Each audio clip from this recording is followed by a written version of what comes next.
we've actually got a lot of stuff that we can focus on and talk about. There's a big preview as to what we've got coming up tonight, which is always welcome, always good when they give us a lot to get hyped for. The big thing, of course, is going to be Bron Breakker taking on Jinder Mahal. So we've got Bron Breakker versus Jinder, and the NXT Championship is on the line. So NXT Championship match tonight. I don't obviously get that very often on a regular episode of NXT. So NXT Championship at stake. Who leaves as champion? Let's put that in the poll. Who leaves as NXT Champione and champion? Is it going to be Bron or is it going to be Jinder? I think Jinder's a good challenger, you know. I know a lot of people are quite down on Jinder because it's Jinder, but Jinder is someone that they could really do with refreshing, because obviously it plays really well to the Indian market, and the Indian market is massive.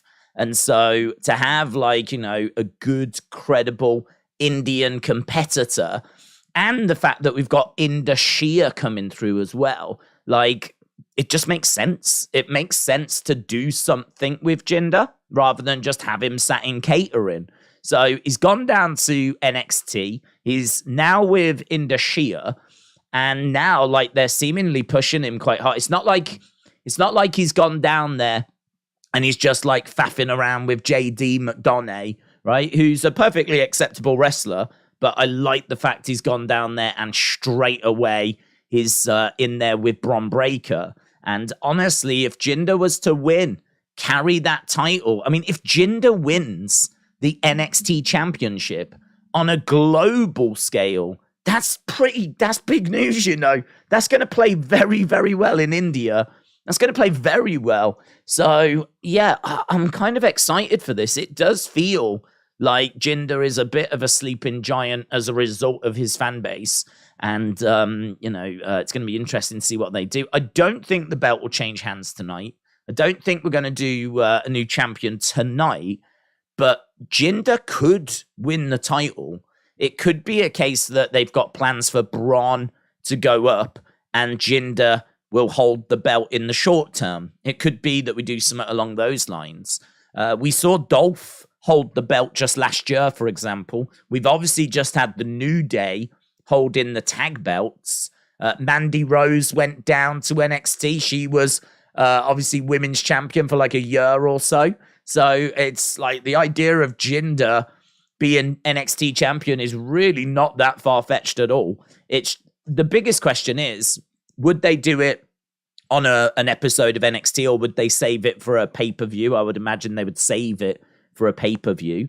The other thing that I would say as well is, would they do it now?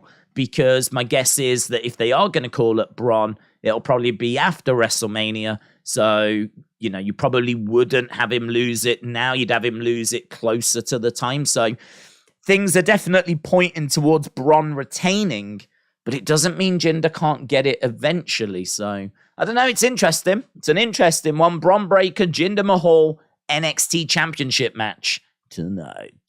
Wrestle with Andy said, I could see a cheeky transitional title reign with Jinder passing it to Carmelo Hayes. I like that, Wrestle with Andy. It makes sense. Yeah, makes sense. WWE AEW fan said, I'm ready for a tag team battle royal on Dynamite tomorrow. Jojo said, aren't fans starting to boo Bron? Yeah, I mean, to be honest, Bron is someone that I have got a respect for, but he did come out with a nice line last week. I think he said, like, is this the new 3MB, when he had Jinder and Indi standing behind Jinder. I thought that was a nice line. But usually his promos don't really land with me. Normally there's not really anything in the promos that kind of make me sit up and take notice. He's fine. He can talk. He can project. It's not like he mumbles or gets lost in what he's saying. It's very clear. So there's no problems there. It's just sometimes the content just isn't that memorable. It's all very bland. And so I can't really say promo-wise he really grabs my attention. He's got a good look. He's got credibility because he's been booked as a very strong champion and he's seen off a lot of challengers. So there's definitely a lot to like about Bron, but I don't think people liked the way that he was disrespecting Grayson Waller. I could be wrong, but it felt like he didn't just beat him, but he obviously gave him like verbals, like before he did put him down. And you've got Grayson Waller who's just on the floor, like literally, you know, shattered. And then you've got Bron like saying, this is my house and all this kind of stuff. And then like he puts him down. And I don't know if people just maybe took that as a little bit too arrogant or maybe going a little bit too far, or maybe he just embarrassed Grayson Waller a bit too much. I must admit that was definitely a moment that I was like, I feel like they've just really buried Grayson Waller here, because not only did he get beaten, but Bron really gave him some verbals before he did it as well. So I certainly wasn't expecting them like to be booing Bron. But yeah, last week there was some boos for Bron. There was some boos. And he was like, he even said, feels like a different atmosphere in here. I don't think it's a heel turn or anything. I don't think we're doing that. I don't think we're trying to do that. I just think that they have seen something that they're not too keen on. And to be honest, I can only put it down because I don't remember him getting boos when he came out at the show, like Vengeance Day. So I can only put it down to the verbals that he gave Grayson Waller. If you think it's not that and it's something else, let us know in the chat. Or if you do think it's that, let us know in the chat. I'll be interested to know what people think. I think AEW fans should think they should let some superstars out, says Liam. Austin, hello, hope you're well. David said Bron will retain today, but he will lose the title and go to WrestleMania, go to the main roster after WrestleMania, says David's. AEW never put Juice Robinson on TV. He is too great for Dark and Elevation. Jim said, I saw the new Ant-Man and Wasp movie, and I thought it was great. I tell you what, there was a hell of a lineup on Graham Norton this week. We've got our big chat show, because obviously every country has like its own big chat show. Here in the UK, we have the Graham Norton show, and it's on like a Friday night, BBC One, and it's where all the big stars go. And I don't normally watch it, to be honest, but it was just on upstairs as I was walking past.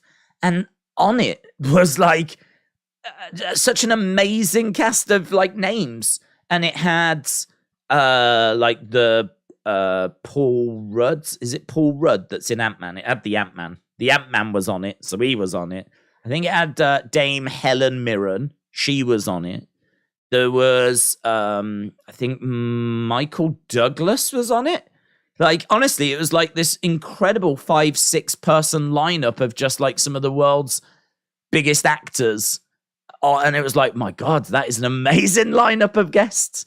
And then he announced his musical act, and it was Pink. It was like, my God, man, they've gone all out this week. So yeah, it feels like there must be some big films that are coming out or hitting the cinemas or something, because, man, the star power that was on display the other night on the big chat show over here was pretty impressive. I remember when I was young, we didn't used to get Hollywood stars that often. If ever there was like someone from Hollywood that would come on to our chat shows, it was a big deal.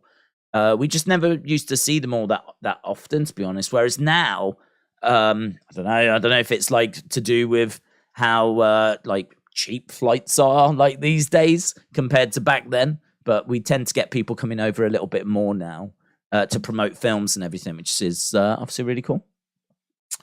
The Ant-Man and the Wasp is out now. Don't forget, Roxanne won a title on a normal episode, so Jinder could do it, said James. Good points. Edward said, Daze, how was the wet tonight? Can't wait to watch the premiere. Yeah, it was good. I mean, I think it's a good episode. We record the episode, we record the Instagram thing as well. Now, the Instagram things haven't been going up. And actually, Tommy asked me about that today. He's like, are you even putting these up? And as I said to him, I was like, well, I'm trying to save some because like last week, for example, we didn't do one. And I can tell you the week before that, there was some technical problems. We recorded something for the Instagram thing, but there was technical problems. So, I've been kind of saving them, and my plan is to start firing them out soon. So, yeah, we did it. We recorded it. It's, what you'd expect. It was a web. It was pretty fun. Enjoyed it. And that will go up tomorrow.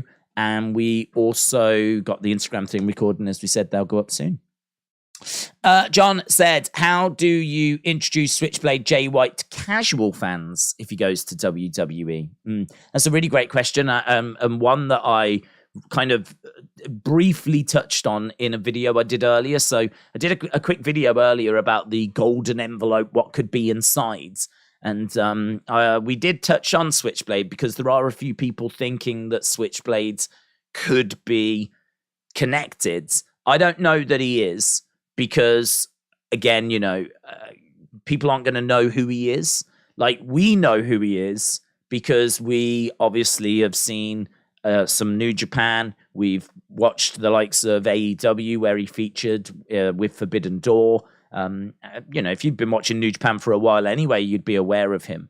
But how many of those people are doing that? Realistically, as we've said many times, how many people are tuning in to New Japan? What is the exposure of New Japan over in America? I mean, it's certainly hitting, a number, but nowhere near the 1 million, 2 million that WWE are getting for, Raw 1.8, SmackDown 2.2, nowhere near, not even close, right?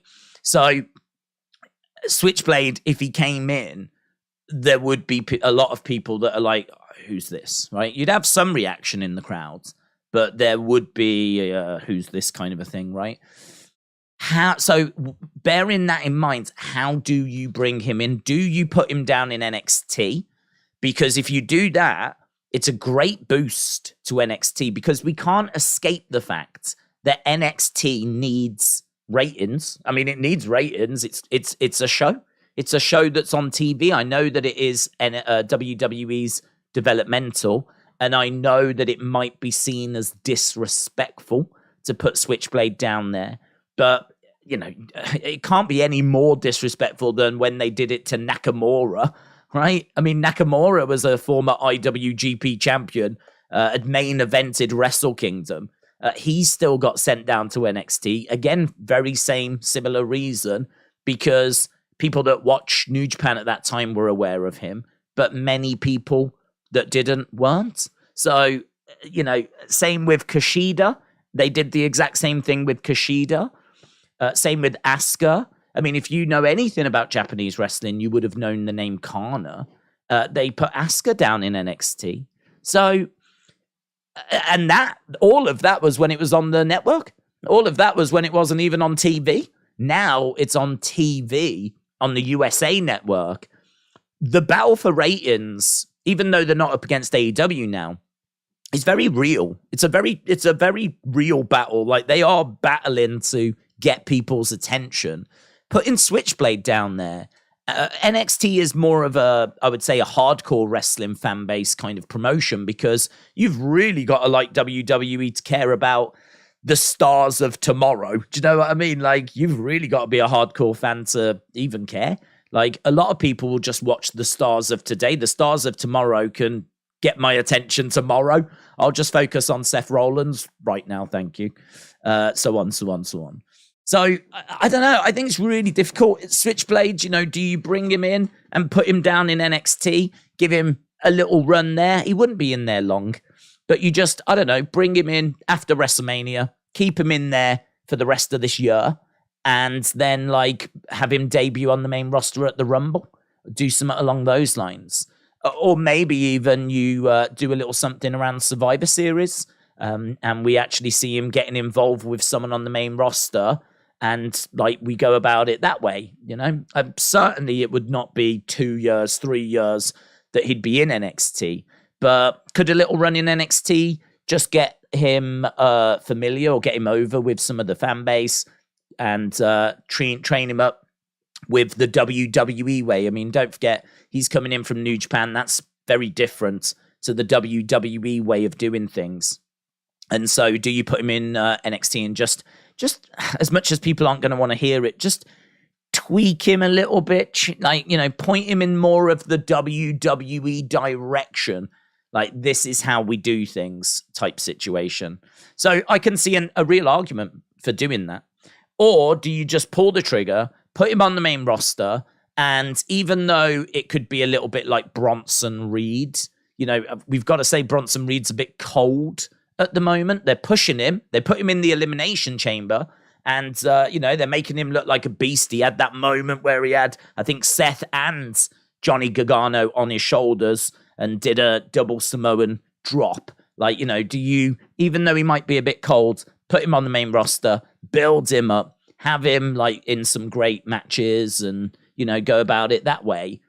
To be honest, it's, I don't know that there's a right and a wrong way. I don't know that it's that simple. I think it's just, what does he want to do? What do you feel that you need? Do you have some creative plans that you could go with immediately that you'd be like, okay, well, we can bring him in and we'll have him do this and blah, blah, blah, blah, blah. And like, you could pull the trigger with him just going straight to the main roster. As we said, Bronson Reed, even though he had been in NXT, still felt cold to me when he debuted. He'd been away for a little while, came back. There wasn't like this massive reaction. You don't really get like a big reaction for him when he's around. He just feels a little bit like people are still getting used to who he is. And I could see it being similar with Switchblades. But how much of that is a problem? How much of that is a problem? How much of that is an issue? Like we didn't see much of a Moss, for example, down in NXT. It's not like he had a big run in NXT. Braun Strowman just debuted straight onto the main roster. So, look, we can sit here and we can give examples and talk about people that went to NXT. Or we can sit here and give examples of people that just went straight to the main roster and really did very little in NXT. Both paths are viable. I think it would really come down to the creative and plans that you had in place, to be honest. So, yeah, I'd look at it that way. I don't know. I don't like taking the cop-out answer, as you know, but I think this is the honest answer, and I can see merit either direction. I can see both having benefits, both having weaknesses as well, whichever way you went. Richard said, do you think it'll be Sammy Roman night 1 for the WWE Championship and Cody Roman night 2 for the Universal Championship, or will they just do a triple threat? So I think it's done. I think it's done. I think looking at yesterday and the promo that we got from Sammy, it felt to me like it was done. So he's talking about now going into the final chapter and wanting to see with his own eyes Roman lose those titles. That's what he wants. He wants to bring down the bloodline, and he wants to see with his own eyes Roman lose the titles. That's his goal. That's his mission. He's not petitioning for a rematch, even though in a backstage interview, Sammy said that Roman won by cheating. Obviously, Jimmy getting involved. Jay got involved but didn't do anything, in all fairness. But Jimmy did get involved and he did do stuff, right? Obviously, a chair was used. This was not a match that would allow weapons, but a chair was used. That's how Roman put Sammy down. So, he did cheat. There's no two ways about that. Sammy was protected in the loss. Sammy would have grounds to have come out at the start of Raw and demanded a rematch, right? He could have done that. I don't know the Adam Pearce would have listened. I don't know where his petition would have got him. I'm sure the fans would have got behind it. But he didn't, did he? I mean, that's the bottom line. He didn't. He didn't come out and say that. He didn't come out and, petition for the rematch, or I need to get into the main event of WrestleMania, or anything along these lines. They have moved him out the way of Cody. So it's Cody's time. And I think we knew it was going to be that case. Hence why there was so much emotion around Saturday, because if you was going to do it, Saturday would have been when you did it, basically. And so it was there. We keep coming back to it. The decision had to be made. And this is one that's divided opinion, to be honest. It really is. I am seeing loads of people saying, like pundits, fans, saying that they should have pulled the trigger. It was a special moment. I am seeing loads of people, pundits, fans, saying they did the right thing, right? The bottom line is a decision needs to be made. I think both ways would have worked, and the decision is made to go this way, and that is it. That is it. So I sadly, I don't think there's going to be a night one, Sami Roman for one belt, Roman Cody for the other belt.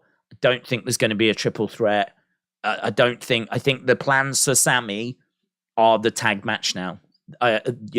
How we get there, what it looks like. We've already started to plant the seeds of trying to get back in Kevin Owens' good books. So it looks like Sami and Kevin are trying to get back onto the same page. And then are they going to face the Usos? Are they going to face Jimmy and Solo? Like, where Jay fits into this, I think, is very interesting. That's a piece of the story that I think is still really enjoyable, in the sense of that one's a tricky one, because he's got a decision to make. And I think a lot of us, myself included, thought he would make that decision on Saturday. I expected him to hit Sami with the chair. I remember doing the watch long going, oh, Jay's here. He's got a chair. I don't like this. I don't like what I'm seeing. Like, I just thought that they were mirroring, because obviously they did it on purpose, made that look like the exact same end of the Rumble. You've got Sami in the same position over against the ropes. You've got Jay with the chair. You got Roman pushing him in the face. It's the exact same situation. Roman is doing to Jay what he did to Sami. And before Jay could either do what Sami did, right, and turn on Roman, or not do what Sami did and actually hit the person that Roman wanted to be hit, right? Obviously, Sami hit that spear, and we never quite got our answer, did we? We never found out. So, a lovely storytelling, though. Lovely storytelling. I did appreciate that. I appreciated the fact that they put Jay into the exact same situation that Sami was in. And the only downer is we didn't get our answer. So, we still don't know where Jay is on this kind of journey. Is he going to go back with his brother, back with the bloodline? Is he going to go off and become a solo star, break away, and they've got other plans for him? I feel like he goes back to the bloodline. Feel like he goes back.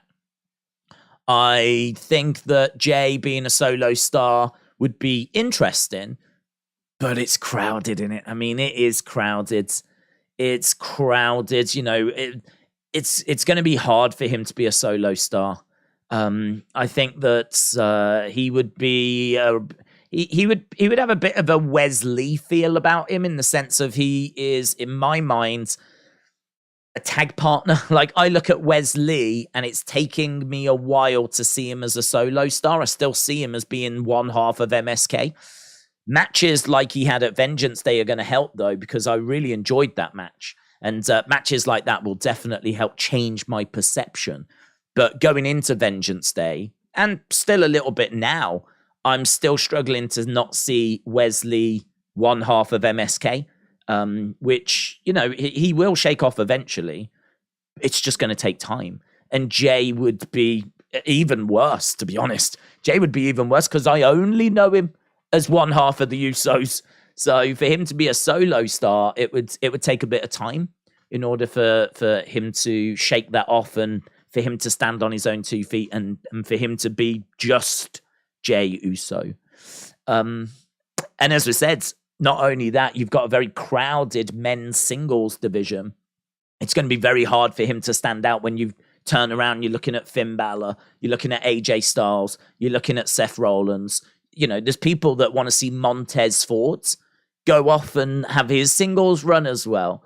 Obviously you got Kevin, obviously you've got Sammy, obviously you got Brock, obviously you got Roman, obviously you got Gunther, obviously you got Austin Theory.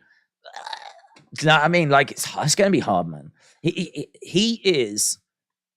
I mean, you could make the argument that the Usos are the top tag team, like the top tag team of this generation. You could make that argument, of course, for the New Day as well. But I feel like Usos, if you're talking about top tag teams, you've got to mention the Usos. You would be going from king of that mountain, right, to mid-card of the solo division, or the singles division.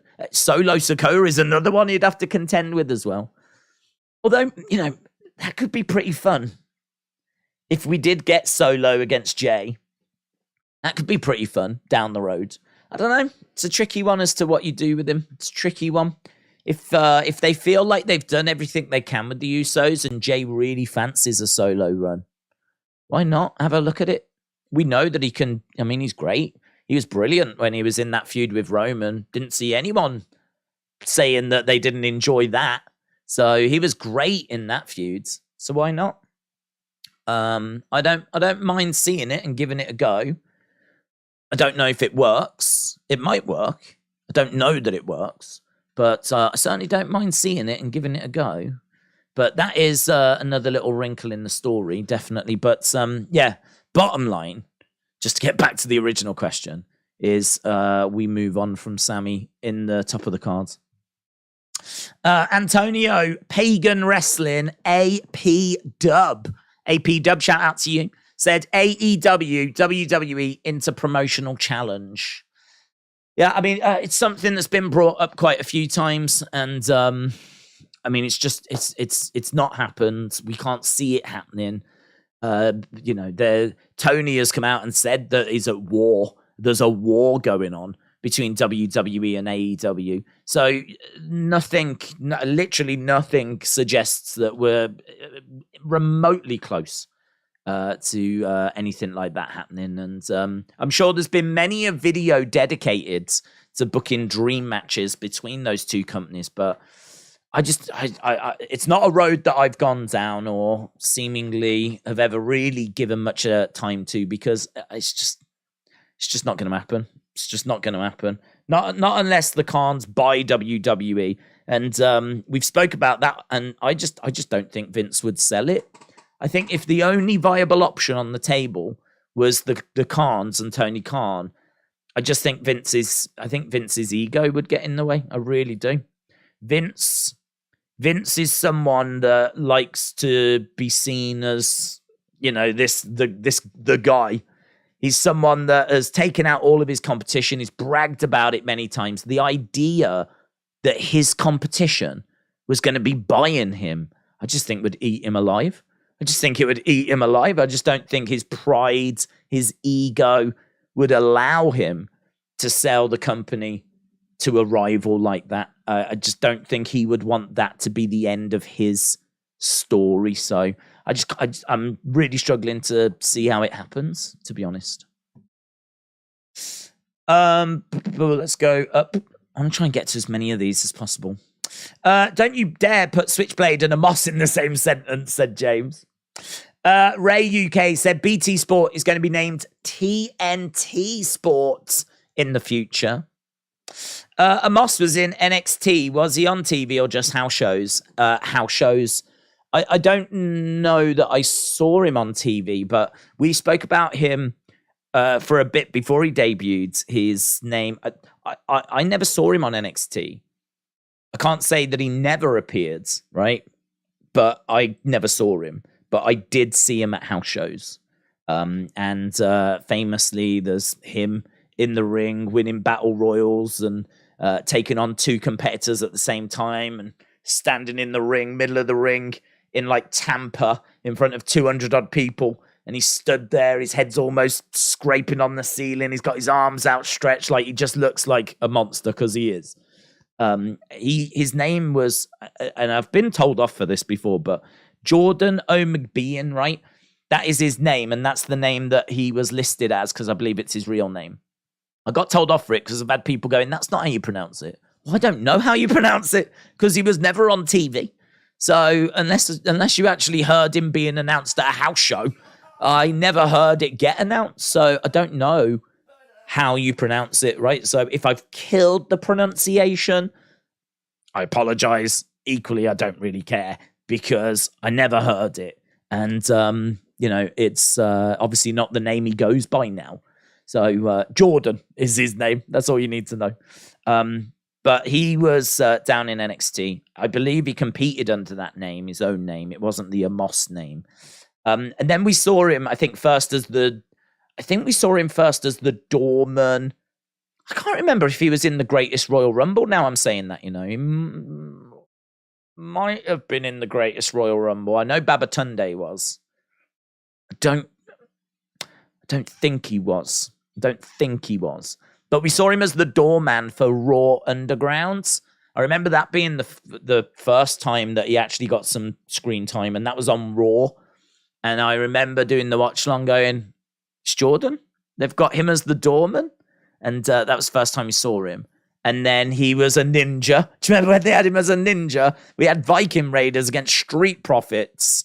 And they did this. It was before the greatest wrestling match of all time ever. The Randy Orton Edge pre-recorded one.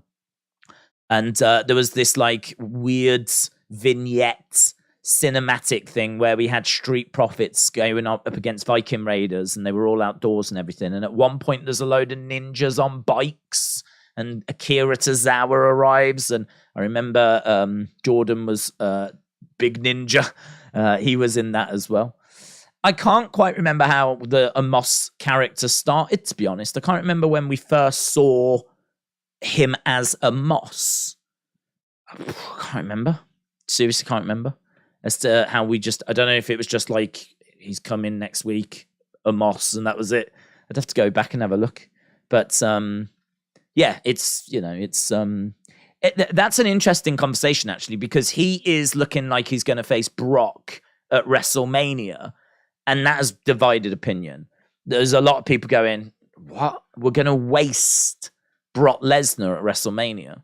And I totally get that, because Amos just has very little credibility, unfortunately. He's not engaged in fantastic promos.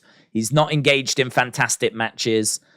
I don't even know if we can say he's engaged in fantastic feuds. I mean, his feud with Bobby was a bit...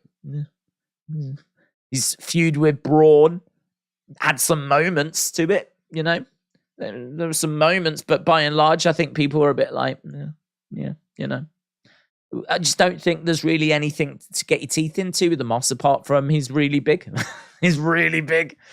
I think he has improved, though. I will give him that. I think he has improved in the sense of, I think he carries himself a lot more comfortably now as a giant. There was watching him before, he seemed a bit awkward, didn't seem to the role didn't seem to fit him very well, whereas now he definitely seems more relaxed and he seems more comfortable in this role. As we said, casuals, WrestleMania is, it's the grandest stage of them all. It's a brilliant show, but there's plenty on there that is done for casuals. And, Amos is a giant. Brock is a massive name, highest paid person in WWE, performer. And smashing them together. I mean, it's got a little bit of Mayweather and Big Show about it. Do you know what I mean?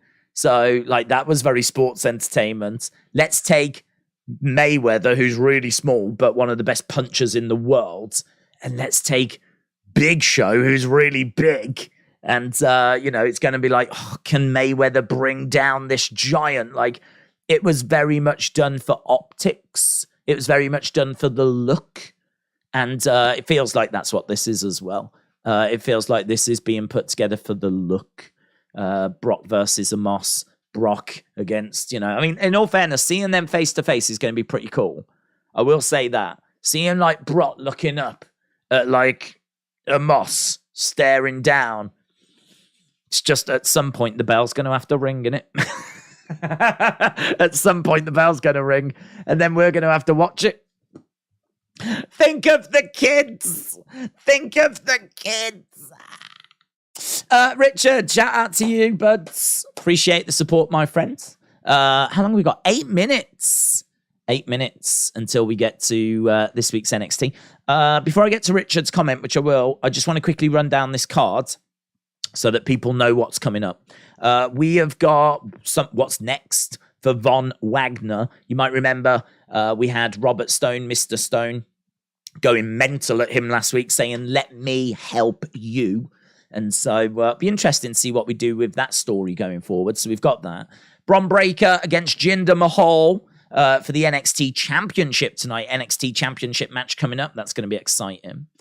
Edris, Enofe, and Malik Blade take on Gallus. Gallus are, unbelievably, the tag team champs. A fact that I will admit I completely forgot until I saw the picture.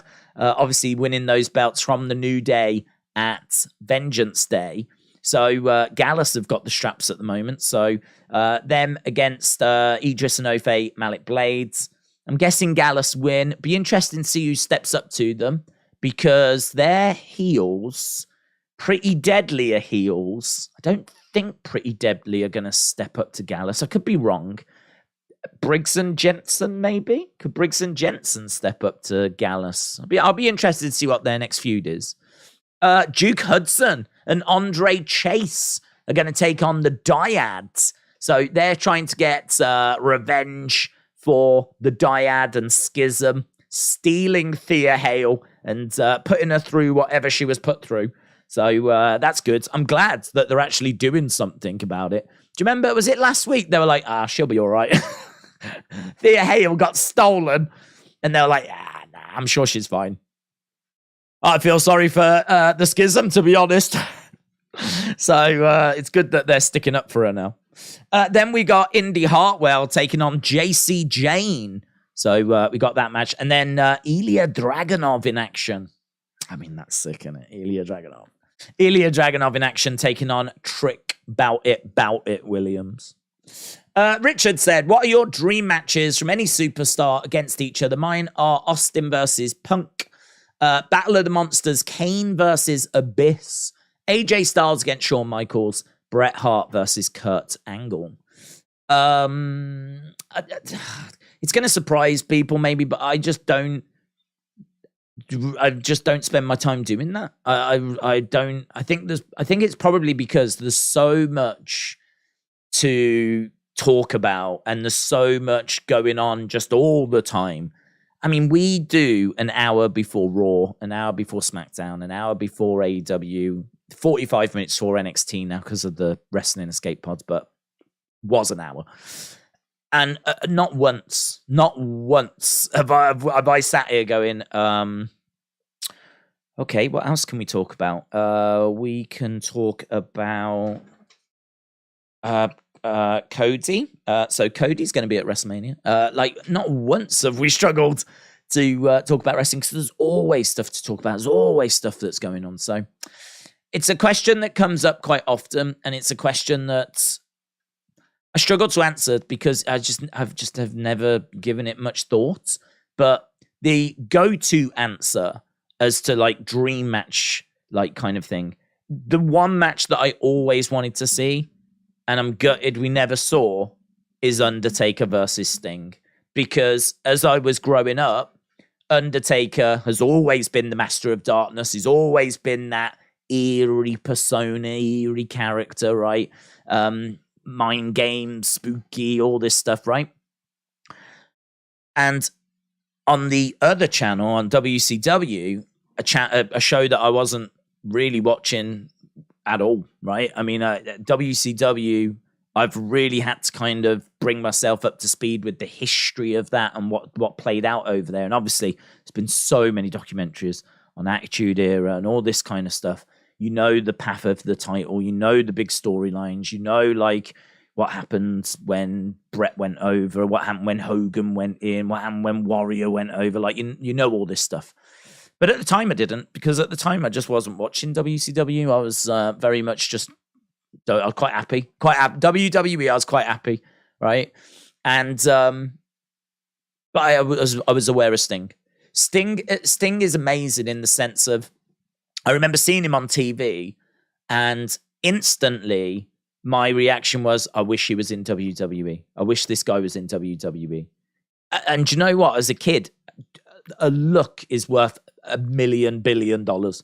The look is so important. I as soon as I saw him, and he had the face paint, and he was Surfer Sting when I first saw him, and he had like the blonde hair. You just like, he just looked so cool. So cool. He just looked absolutely fantastic. And I can distinctly remember being a kid thinking, I wish this guy was in WWE. And so if ever I was to do like dream matches from different promotions, it would normally involve Sting. It would be like, I'd love to see Sting versus Sting. Undertaker was always the one. But like Sting versus Shawn Michaels, Sting versus Brett, Sting versus Triple H, Sting versus whoever, right? Now, obviously, we did end up getting Sting Triple H, but it wasn't quite as I dreamed, to be honest. I didn't dream of NWO and DX coming down, and I certainly didn't dream of Sting losing. So, yes, maybe sometimes you maybe just shouldn't dream about these things, because sometimes they might come true, and it might underwhelm. And actually, that's why, apparently we didn't get Hogan and Ric Flair. That was a dream match that a lot of people had, but we didn't get it, because when they did it on the house shows, the reactions were like, not that great, apparently. I still think they should have done it, though, in all fairness. But yeah, that's my go-to answer, is Undertaker Sting, and it's one that I've wanted since I was very, very young. In regards to like a current superstar, first name would be Gunther. I mean, I think Gunther's super special. So I think you could put Gunther in there against pretty much anyone, and you're going to get a banger, going to get something special. So I would love to see Gunther stepping in there. I feel like it would need to be against a red hot baby face. I think Gunther against Daniel Bryan. I mean, Gunther against Daniel Bryan, I think, would be very exciting, because if you think Daniel Bryan, WrestleMania 30, Daniel Bryan, when he is super over, right? And yes chants, and the crowd just couldn't be more into him. Imagine that version of Daniel Bryan, like, who is an in-ring master, taking on Gunther, who is an in-ring master. And imagine if they had an Iron Man match. A 1-hour Iron Man match between Gunther and 2014 Daniel Bryan. Oh, my God. That would just... I'd throw up with excitement, let me tell you. So, Richard, I hope that answered it, buds. I hope that was a few there for you. Richard, dude, just have to keep pinging these over tonight, buddy. Really appreciate the support, though. Really appreciate the support. You're welcome anytime, Richard.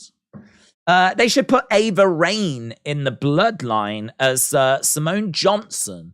She then says, I acknowledge Roman. And then The Rock comes out and says, come to your senses. Roman has brainwashed you. She low blows The Rock and then starts the feuds. I don't know that she could carry that yet. She is learning. She's young. She's still learning. That's a lot to put on her. Like, for her to be in front of that many people involved in the biggest storyline, that's a big ask. I mean, right now she's not even had a match yet. She's not had a match, and she's in a group. Her promo time is limited as a result. Like, I think it would be fun booking, but I don't know that she would knock that out of the park, to be honest. I mean, I don't know that she's going to get loads wrong or anything, but it's a big ask. It's a big ask. We've got Trick Williams in the ring. She's changed her name, hasn't she? I don't know if you heard that, Richard. She's just Ava now. She's not Ava Rain anymore. She's just Ava. I like Ava Rain, actually. I know a lot of people wanted to go back to being Simone Johnson, but I don't think you need that because everyone knows him as The Rock. So like if she was Simone Johnson, yeah, fine. But I mean, it doesn't really add a great deal for me. It's not really the same as Steiner, for example, because Rick Steiner, Scott Steiner, they wrestled with the Steiner name. Dwayne Johnson didn't wrestle as Dwayne Johnson. People know him as Dwayne Johnson, but he's known a lot more as The Rock. People will say that's The Rock's daughter, won't they? They won't say that's necessarily Dwayne Johnson's daughter. So I don't know that she needs the Johnson surname. I actually think Ava is a nice sounding name. Ava Rain, in particular, I thought was a great name. You can argue till the cows come home as whether is it the right name for her? Was there a better name for her? That's a conversation that can rumble on for years to come. I thought the name itself was good, though. Forgetting who they've given it to, just Ava Rain. I can see that being a champion, a world champion. World champion Ava Rain. Taking on Sasha Banks, taking on Bayley, taking on Becky Lynch. I think the name's great. I think it works. Ava, cutting it down to Ava is a little... I don't know how that I would have done that. I like Ava Rain. Ava. Ava's here. Here's Ava. Makes me think of Avon. And you don't want to be thinking about Avon. Ava Rain. But Richard, shout out to you, my friends. Appreciate the support. If you are just joining us, we are up and running with Dragunov against Trick Williams. Looking forward to this one. It's always great to see Ilja in there. Side headlock. Namaste from India. Sooner. Shout out to you, my friend. Namaste. Love that. Namaste. I've heard it before. I didn't know it was a greeting. Namaste. I hope it's a greeting. I hope it's not like F you. Namaste from India. My question, Roman is the best superstar. I accept. But in your opinion, is there some mistakes? In every match, referee gets injured. Roman's 24 matches. Are they the same? Great question. Is Roman's matches the same? I think Roman has, and the creative behind Roman has been really strong, really good. I think that they always, maybe not always, nearly always, manage to make his matches feel like a massive, massive deal, right? Now, what we saw with Sammy at the weekend was something special, okay? Something different. I think, I know this is a polarizing conversation. I would have to think everyone would agree on that fact, that it was somewhat special, right? Special crowd, special atmosphere. We don't see that all the time. But I think that, if you look at Cardiff, that was a big deal, and they did a fantastic job with that. I think if you look at the Royal Rumble, maybe not the match against Kevin. I don't know that we went into that thinking that Kevin had much of a chance, but the creative around what would happen with Sammy meant that everyone was waiting for that match. You know, backstage, it was a sellout on the monitors. All the wrestlers were there. They wanted to see what was going to happen, right? And so did everyone else. So even if like the match itself might not be the biggest build or whatever, the creative around it has still meant that his segments and his matches, as a result, can't miss. You can't miss them. You have to watch them. And I think a lot of the drama, the drama was wonderful. Like Sammy doing a Superman punch. I never thought we would see that. I didn't predict that. Sammy does a Superman punch, then into the haluva. I think we all knew that Sammy would get some 2.99999s. Didn't expect his wife to be at ringside. And I know this is all to do with Sami, but it's still to do with Roman. It's still in that main event. It's still part of this story, isn't it? It's all part of this story. It's all part of the bloodline. It's all part of Roman. Dragunov spills to the outsides. So, do I think his matches are the same? I don't think they're the same in the sense of he's only got a few moves that he can do. Here's JD McDonough. I don't think it's the same as, like, you know, Hulk Hogan is always going to drop the leg and he's got a few other moves that he can do, but that's about it. It's not the same as in, like, Andre the Giant, who, was never really known for having a varied arsenal of moves. I think that, so I don't think it was the same in that regard. I don't think his matches are the same in that regard.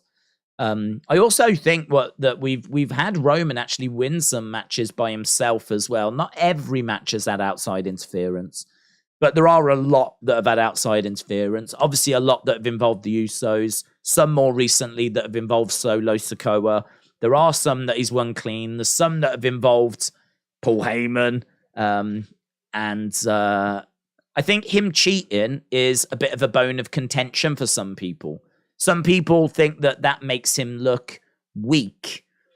I am of a slightly different opinion. My opinion is that you know what you're getting with Roman. Sami knew what he was getting with Roman. Sami, I think, was under the impression that the crowd would give him that extra edge, would help him. But I mean, that was foolish on Sami's part because he had to know that Heyman would get involved. Even if Solo wasn't going to get involved or the Usos weren't going to get involved, then Heyman would get involved. Someone will get involved. They always find a way. And I think for Sami to go in there on his own and not have any backup was a mistake on Sami's part. But from a storyline point of view, who could he get? Who could he get? It would have been nice, actually, had we have seen that. If there'd have been an interview with Sami leading up to this, and he said, like, backstage, I've tried to get some help for tonight. I'm not stupid. I know the Usos are going to get involved. I know Solo could get involved. Hell, even Paul Heyman can get involved. This is what the Bloodline do. But I can't get any help. I have alienated myself over these past 8 months. No one wants to help me right now in this moment. Like, something along those lines. That would have been quite interesting to hear him say that he tried to get some help, because we all knew that there'd be outside interference. There was. It cost him. He lost the match. But this is my point. Cody has to know this going into WrestleMania. Cody has to know that there's going to be outside interference. It's on Cody to make sure that he's ready for that and deals with that. You're not just battling Roman. Roman is going to do whatever it takes to keep that belt, whether it's legal or not legal. He doesn't care. He's going to do whatever it takes to take that belt. The challenge of the babyface is not just to pin Roman. It's to overcome all of that as well. You have to go in knowing it's not a fair fight, because Roman is going to do whatever it takes to keep that championship. That means that when someone does get it, oh my God, they haven't just pinned Roman. They've beaten the Bloodline, because Roman will throw everything at you. He will keep that belt by hook or by crook. So I don't mind the outside interference. I understand people find it frustrating and it's not fair, but someone's going to overcome it. And you can make the argument that when they do, it's going to be even bigger. You can also make the argument that, Sami didn't lose clean. Drew didn't lose clean. You've got all of these baby faces that have been protected because they didn't lose clean. Sami can talk about how he was robbed. Drew can talk about how he was robbed. Kevin can talk about how he was robbed. Like, loads of them can talk about how they were robbed, because they were robbed. And it keeps them protected. So I think Roman's reign has been historic. I think it'll go down in the history books. I think that there's lots of different ways you can look at this reign. But I think that the fact that he's had to use the bloodline shouldn't necessarily be seen as like this massive negative or should be a black mark against him. Because I can't be honest, if I would do the same. I would do the same if I got to the top of WWE, and once you stop laughing at that idea, right, we can move on with our conversation. But if I did get to the top of WWE, I ain't good enough to keep that belt on my own, right? And I'm going to do whatever it takes to keep that title, because that title is more money for me, and it's more food on my family's table. Like, that is, you've got the power, haven't you? You've got the power. If you've got that belt, you're at the top of the card. You're getting paid more. You're getting more bonuses. You're on the posters. It's a big boost to your brand. Like, why would you easily give that up if there was other ways of keeping it? So, yeah, I would full-blown be a heel. I would have a bloodline as well. But great question, because we do see people talking about that quite a lot. We do see a lot of people talking about, is it a problem? Is it a black mark against this title reign? But that's how I feel about it.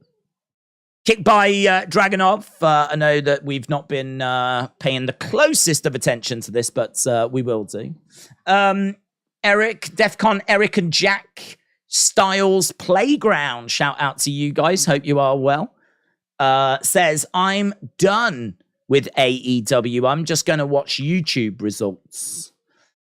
Well, I think we're going to do tomorrow.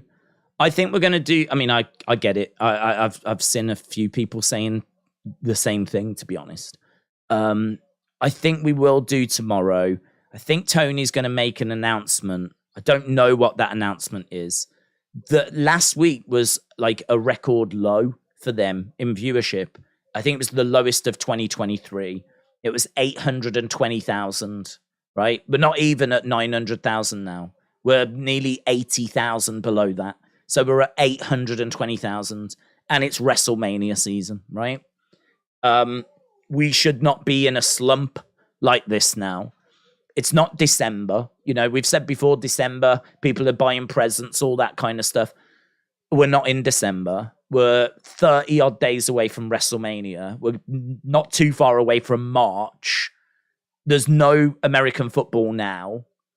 No NFL. We shouldn't be at 820,000. So I don't, I'm obviously not feeling AEW at the moment. I don't feel like I'm completely alone in that, but we'll give it a go tomorrow. But I tell you now, I'm not interested in sitting here and moaning. I know that might be entertaining for some people to just like, you know, if you hate AEW, yeah, let's tune in. Let's have a moan about AEW. I'm just not interested in that. I'm really not. Like, I would much rather watch a show and enjoy it and speculate about it and have fun with it and laugh at the funny segments and laugh at the botches as long as no one gets hurt, blah, blah, blah, blah, blah. Much rather do that. So, you know, we'll give it a go. If it doesn't work, we'll just be like, well, look, you know, a bonus stream. We gave it a go. It didn't work. We'll check back, like, you know, in a month or so or whatever. And we'll see what Tony's got to say. I mean, listen, Tony's getting battered on social media. He's getting battered in a few different places, isn't he? At the moment, he's kind of getting it from all angles. The ratings aren't brilliant on AEW. The stuff with Ariel Helwani, I mean, do you think the Ariel Helwani thing is a sign of him just cracking a little bit? Is this a sign that he knows that things aren't brilliant? I mean, sort of suggests that if you're picking a fight because of Ariel Helwani being on SmackDown, being an Elimination Chamber, sort of suggests that you're not in a good place. Do you know what I mean? It's not like things are going to be gravy for you if you're doing such a thing. So, I don't know. We'll see what he's got to say. Right. 16 minutes in, it's a win for Dragunov. Dragunov picks up a victory over Trick Williams. I think we knew he would. JD McDonough came down, sat on commentary, and Ilja Dragunov came over and stared at him. And the two had a bit of a not a confrontation, but a stare down as that segment ended. Right, now we're just hearing from Jinder Mahal. This year, I'm the one that's going to mess up all the plans. So I think he's talking about how last year, Dolph messed up the plans.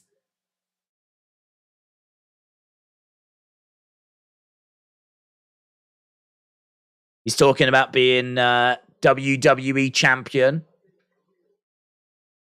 I've made a career out of shocking victories. Can I just say about Jinder? I remember him being on Talking Smack and killing it with an interview once. So good with this promo that he cut. You did tend to get some really good promos on Talking Smack. He killed it this one week. And shortly after that, that's when they started moving with him becoming WWE champion. I'm not saying they were connected, but he did kill this promo. Right, we've got Briggs and Jensen talking with Fallon.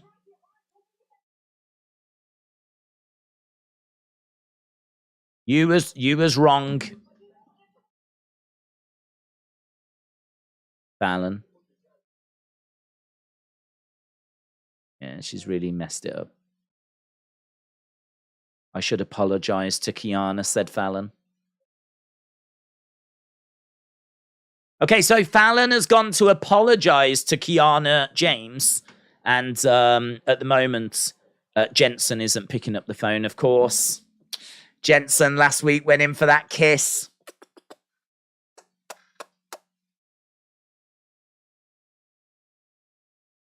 If you are watching on a big screen, I apologize. In my head, everyone watches like on their phones in the background. And then in my head, I was like, I've seen people send pictures they're watching on TV.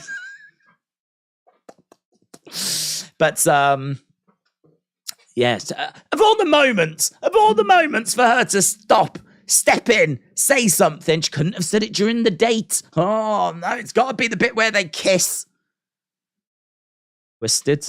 Twisted young lady. Daze criticizing a show if bad is what it should be about, but just bash shows for the sake of it, which you don't. Yeah, James, shout out to you. I agree. I'm just not interested in that. I'm not interested. I know that some in this world might think I have some sort of agenda. I don't. I mean, I genuinely want to just watch the shows and I want to enjoy them. And if there's something about them I don't like, then I say it. If there's something about them I like, then I say it. And if it starts getting to the point where I'm like just not enjoying it, oh man, life's too short for that. I said, didn't I? I mean, I can't remember what video it was. I saw a video and they were like 600,000 hours or something like this. Might not be that many. It might be 60,000. I don't know. I haven't done the maths. But that's all you have in your life. I'm going to look now because there's a big difference between 60 and 600,000. But it's like the average male. How many hours does the average male have? Let's Google this. How many hours does the average male work? No, I don't want that. What I need to do is try and break down what is it, like 70 something years into hours. Someone's already done this number though. We don't need to do it. Oh, here it is. The average human spends 79 years or 28,835 days on Earth. There are, on average, 692,000 hours in a lifetime. That's it. That is it. The average male, if you are a female, you'll have a little bit longer than that. Shout out to you. But the average male is playing around with 692,000 hours. That is it. So when you spend one of those hours doing something, that's what you're doing, isn't it? When you say, "Oh, I spent a few hours doing this," like that is a way of looking at it, isn't it? I literally spent some of my hours doing that. That's exactly what I did. I spent a few hours doing that. I went to town, spent a few hours shopping. Yeah, that's exactly what you did. You spent a few of your hours shopping. I hope it was worth it. I hope it was worth. Well, guess what? I ain't spending any of my hours watching a show that I don't enjoy. That's what it comes down to. 692,000 hours. That's what you've got. It's a trippy way to look at life, isn't it? It's a trippy way to look at life. It's probably the wrong way to look at life. There's probably psychiatrists out there going, you shouldn't do that. That's not healthy. You shouldn't look at life that way. Oh, we get deep, don't we? We get deep on these NXT streams. There's no messing around on a Tuesday. Jeez. We'll be reading poetry next. How much time does an average person spend on the toilets? Oh, God. Depends what they've been eating. How many hours does the average male... Do I want to Google this? Spend on the toilet?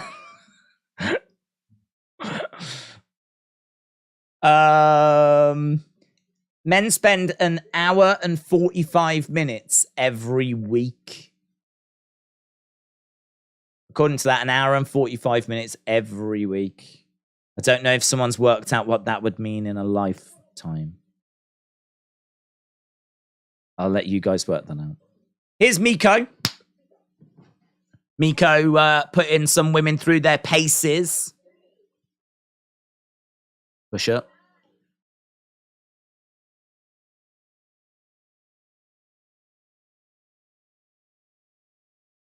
So we're seeing some exercise being done. We're seeing women drop out.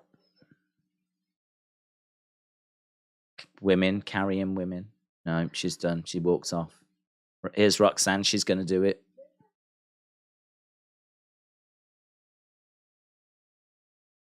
Next. 2 more women have gone.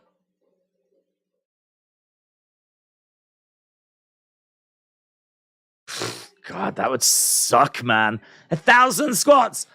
333. 334.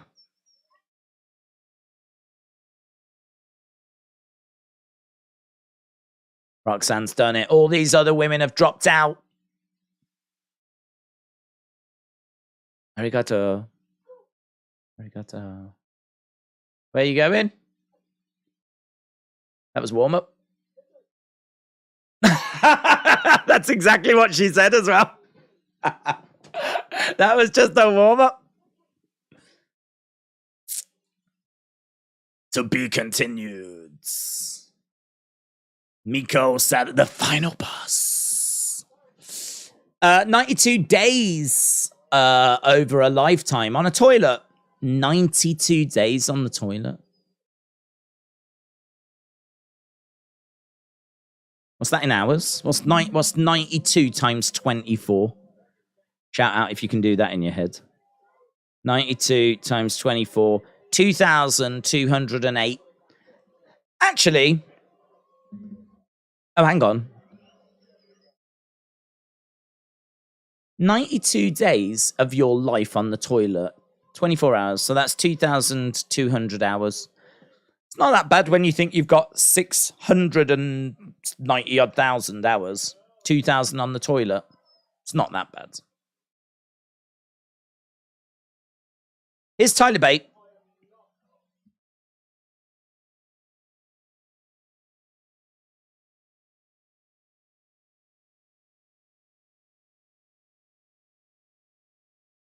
What are they chanting? We want... What?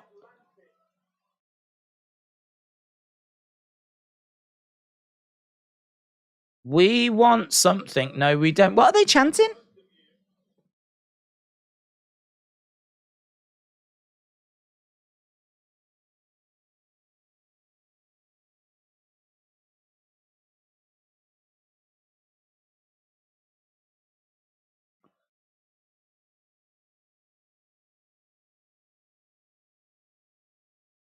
Thank you all so much for the absolute spiffing support.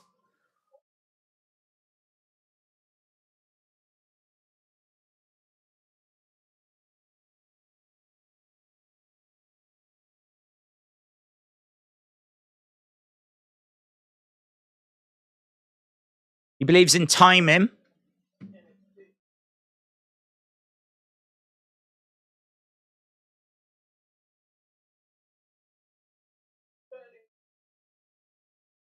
We're going to embark on a mystical... He's using some weird words. Spiffing. Mystical.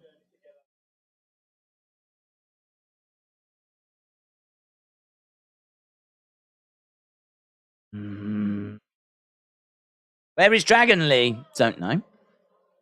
Here's Schism.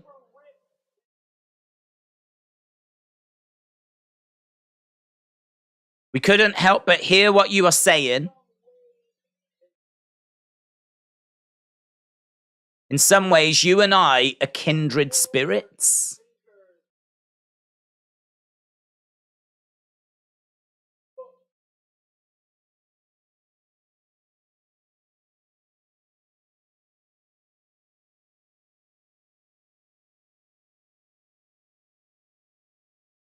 Tyler, we might be kindred spirits.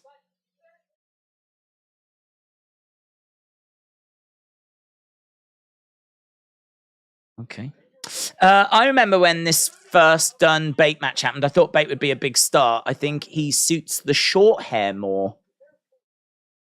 Ava's got a mic. Yeah. She had a nice projection there. Tyler.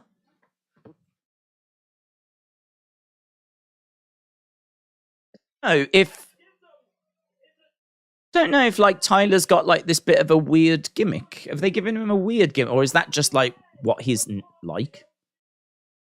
Don't know. Spiffing is a very weird word to use in a promo. We're going to go on a mystical journey.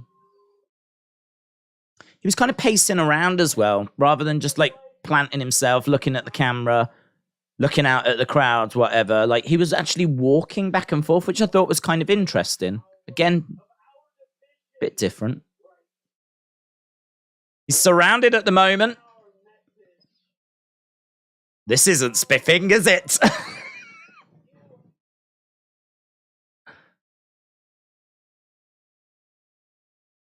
We are 4 roots. 1 tree. Right, here's Chase U. Andre Chase coming down. Duke Hudson coming down. Chase U chasing them out. Schism is growing. Is it me or is Schism just a bit... said Jojo. Yes, they are a bit... They're a bit because they don't really do anything. That's the problem. I mean, like, if they were picking up big wins and if Joe Gacy was really, like... I think there's no reason why you can't have Joe Gacy be like NXT's Bray Wyatt, and you can really use some like really nice interactions. Like, you know, you could be watching NXT, there could be some flickers, you know, you could have Schism coming out. We don't see Gacy all the time. Like, you know, you could easily have those 3 doing some talking, and Gacy could be like someone that we don't see them as much. We don't see him as much. When he comes out, it's like, oh my God, Gacy's here. Did you hear next week Gacy's coming? Gacy's going to be on the show next week. And you could actually make him feel big, special. Oh my God, Gacy's on the show. Like, but they haven't presented it that way. If anything, they seem like a bunch of hippies to me. They're all like, do you know what I mean? Love is blind. And like, they just all come out and they're like, oh, hello. 4 roots, 1 tree. Do you want to come in the back of our Volkswagen van? We're going to be singing songs. They are about as threatening as a bunch of hippies, right? But, so I do agree, like, they just haven't found the right the right presentation for them yet. I think we could get there. I like the fact that she is with them makes it all better. I think they're better with her because it's The Rock's daughter, right? It's The Rock's daughter. We're all watching her going, is she going to talk? What's she going to do? Like, because we're all expecting big things out of her, and it might not happen. Loads of look at Mr. Perfect's son, didn't really achieve what we were hoping he would go on to achieve. Look at Richie Steamboat, Ricky the Dragon's son. Didn't go on to achieve what we were hoping that they'd go on to achieve. So it doesn't always work, but we've got high hopes. I mean, you forget that Tamina is Superfly Jimmy Snuka's daughter. She can't even do a splash. So, it doesn't always work. But because of it being The Rock, we're definitely looking at her going, oh, is she going to talk? What's she going to say? What's she going to do? And so that's definitely helped the group. Schism will always be a channel-changing gimmick, said Real. Bray has tweeted. What has Bray said, Austin? What has he said? Let's have a look. See what's going down in Braytown. Bray Wyatt. Bray Wyatt. What has Bray said?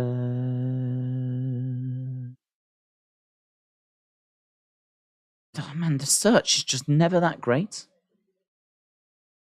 We are back with the tag match. I'll have to come back to that. Oh my God, I'll have to come back to it.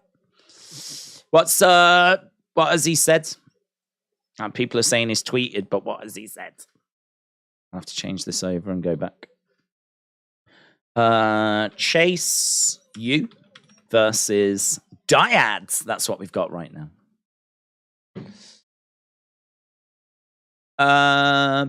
Is Nia Jax Andre's granddaughter? No. No. No. There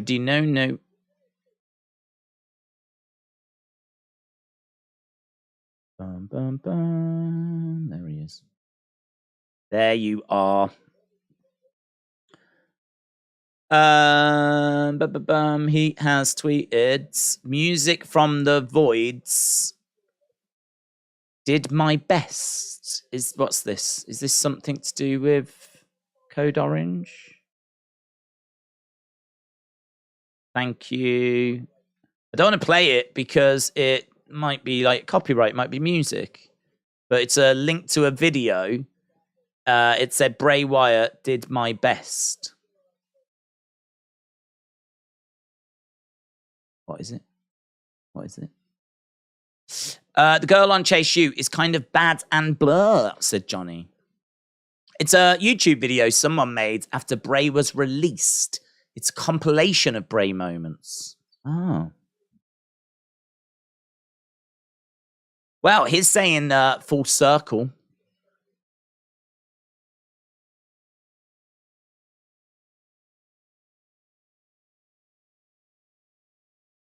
There we go.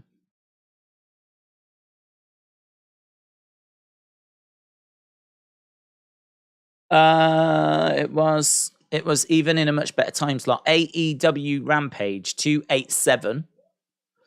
SmackDown 2-3. Is that last night's rating? SmackDown 2-3. No. What am I on about? Friday's rating. 238. So 2,383,000. That's from Friday. Ratings pretty good for SmackDown at the moment. Right. Forearm strike. Bray tweeted a video. It's got the Fiend on it. He was choking a chicken. Oh dear. Don't think you can be tweeting that out. What did you think of Liverpool Real Madrid game? I didn't watch it. I just saw the results, and I must admit I was shocked because I didn't have it on. I saw that it was 2-2 at half time, and then I was like, "Oh, I need to check that result. What did it finish?" And it finished 5-2. to Real Madrid. It was like, spoiler, by the way. Couldn't believe it. Looked like they were putting up a real good battle. Liverpool took a 2-0 lead, and then they end up losing 5-2. Andre Chase goes over to the corner. In comes Duke Hudson. Thea Hale on the outsides. Shots coming in. Boom, down. Lovely. Lovely strikes here by Duke Hudson. I love that. I love that. I love it when he's like hyping up, throws out the U. Chase U, they're so much fun. They would be so good on Raw. They'd be so good on Raw. And he just looks so at home in Chase U as well. Duke Hudson. He looks great with this group. In comes Andre Chase. They're working well together, these two. Nice kick there by Andre Chase. In the corner goes Duke Hudson. Back elbow. Kick. Super kick there by Andre Chase. 1, 2. Shoulder up. Thea Hale. Thea Hale is screaming on the outside. Is it because one of them is down by her feet? Go away. Oh, she's screaming, go away. Go away. Oh, yeah, there he is. Against the ropes, Fowler, clothesline. Clothesline by Duke Hudson. Kip rolling him up. No. No joy for the Dyads yet. Kick coming in. Tag charging over Duke Hudson. Looking for a shot. Down goes Fowler. Hudson pulled to the outsides.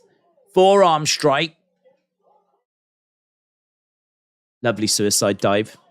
Duke Hudson has never been better. Easily the best he's looked, said Austin. Meave, hello. Shout out to you. William said, if I was a penis, what kind would I be? Oh, I can only imagine one on a sexual register. You'd be one of those kinds. Johnny said, Alpha Academy Chase U rivalry would be cool on a 3-hour Raw. I wish Chase U would get some titles. What, like Doctor? Sir? Mr. Andre Chase? Dr. Andre Chase? Sir Andre Chase? Those kind of titles. Did you mean them kind? You didn't. You meant championships, didn't you? Jojo says commercial. That looked rough. Right, where are we with our poll? I'd just be interested to know what people are thinking in regards to the NXT Championship. Yeah, about what I was expecting. Bron, heavy favourite to retain. 80-20 pretty much. 79-21, that's where we are. Kind of 80-20. Smurfatoon said, come on, Thea Hale Appreciation Society. James said, it was a fantastic game. Liverpool played great. They were unlucky. Only difference was Benzema and Vinicius Jr. And the fact that Liverpool suck.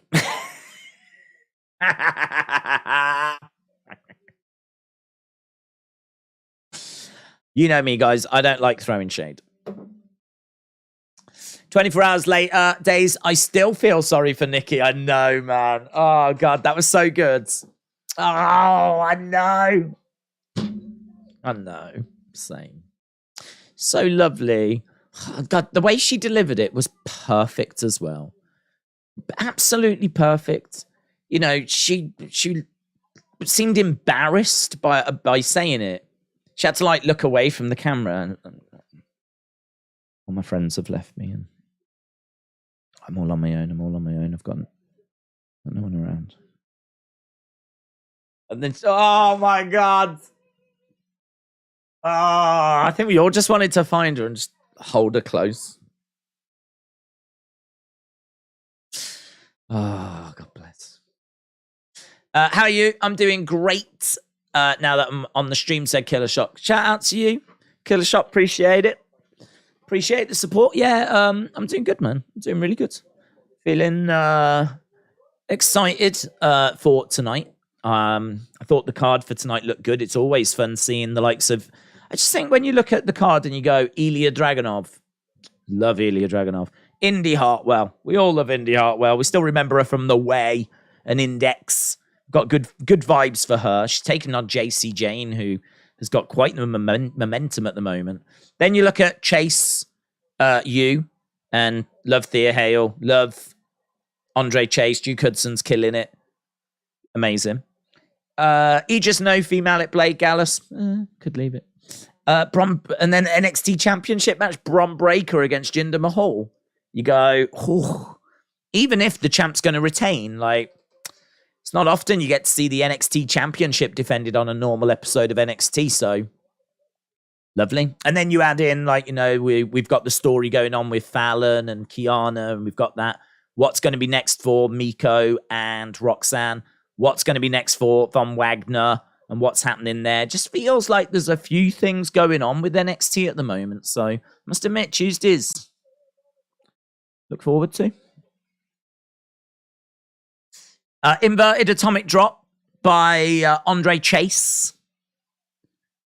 He's having a words. I thought he was going to tell him that this was a teachable moment, but he didn't. Shots coming in. Andre Chase unload him. Andre Chase in control at the moment. Kick to the midsection. Oh. DDT flatliner combo by Andre Chase. Hale, I thought Hale was about to wallop that member of the Dyad there. I thought she was going to absolutely nail him with her megaphone and, like, get them DQ'd. Chase you. Just out of fear, you know. She might not even, like, be thinking, like, freak out and just nail them. Moonsault by Andre Chase. Rip. Crossbody. 1, 2. Fowler makes the save. Fowler makes the save. We sucked until the God Ten Hag took over. I know, mate. I saw. I lived it. It did suck. Going into games, just expecting to lose, but it was just more a case of by how many. That did suck. Right, they're down on their knees at the moment, and they are exchanging shots back and forth. Andre Chase back up on his feet. Crowd are into it, making some noise.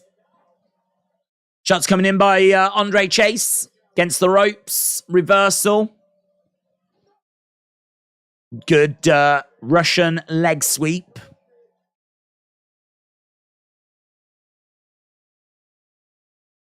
Crowd are chanting along as we've got them shouting out the Chase You. Oh, this is interesting. Look, Simone Johnson. Look at Thea. Thea's like, she's getting smaller and smaller. She's gone down onto her knees out of sheer fear. Ava coming around. She just wanted to talk. She just wanted to... Thea's gone into like a fetal position. Dyad dealing with Duke Hudson, and they're going to get the win. Going to get the win. Rip Fowler with the pin. Dyad pick up the win. Oh, God. Look at her. Thea Hale is devastated. She was being intimidated. Jagger Reed.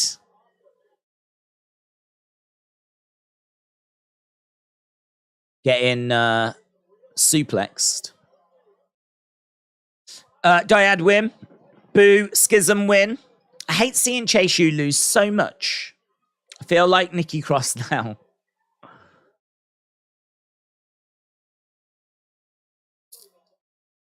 So, yeah, good win for... This is a family. She's got to grow up. Oh no, they're all shouting.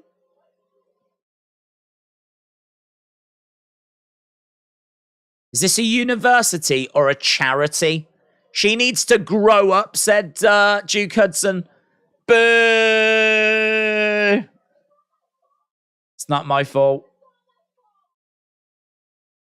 No. It's not my fault. It's not my fault. She needs to grow up. Are we gonna go through like a phase now of toughening up Thea Hale? Because I'm so here for that. If we're gonna go through a series of vignettes where we try and toughen up Thea Hale, that could be fun. Her screaming in the mirror. Ah! You're a killer. You're a killer. Go get him, Rocky. Go get him. You're a killer, Thea. Ah. I think that's how you grow up, isn't it? We all did that, yeah? We all screamed and shouted in the mirror. We got Von Wagner backstage with Stax, the underboss. You want to fight? You got one. Good. See, done.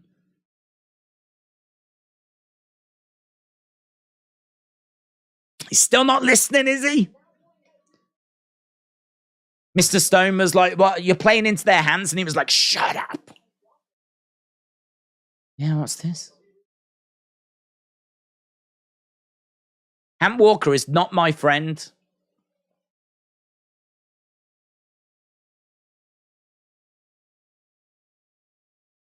God, it's so weird, isn't it? It is just like a young William Regal is just stood in the background. It's mental.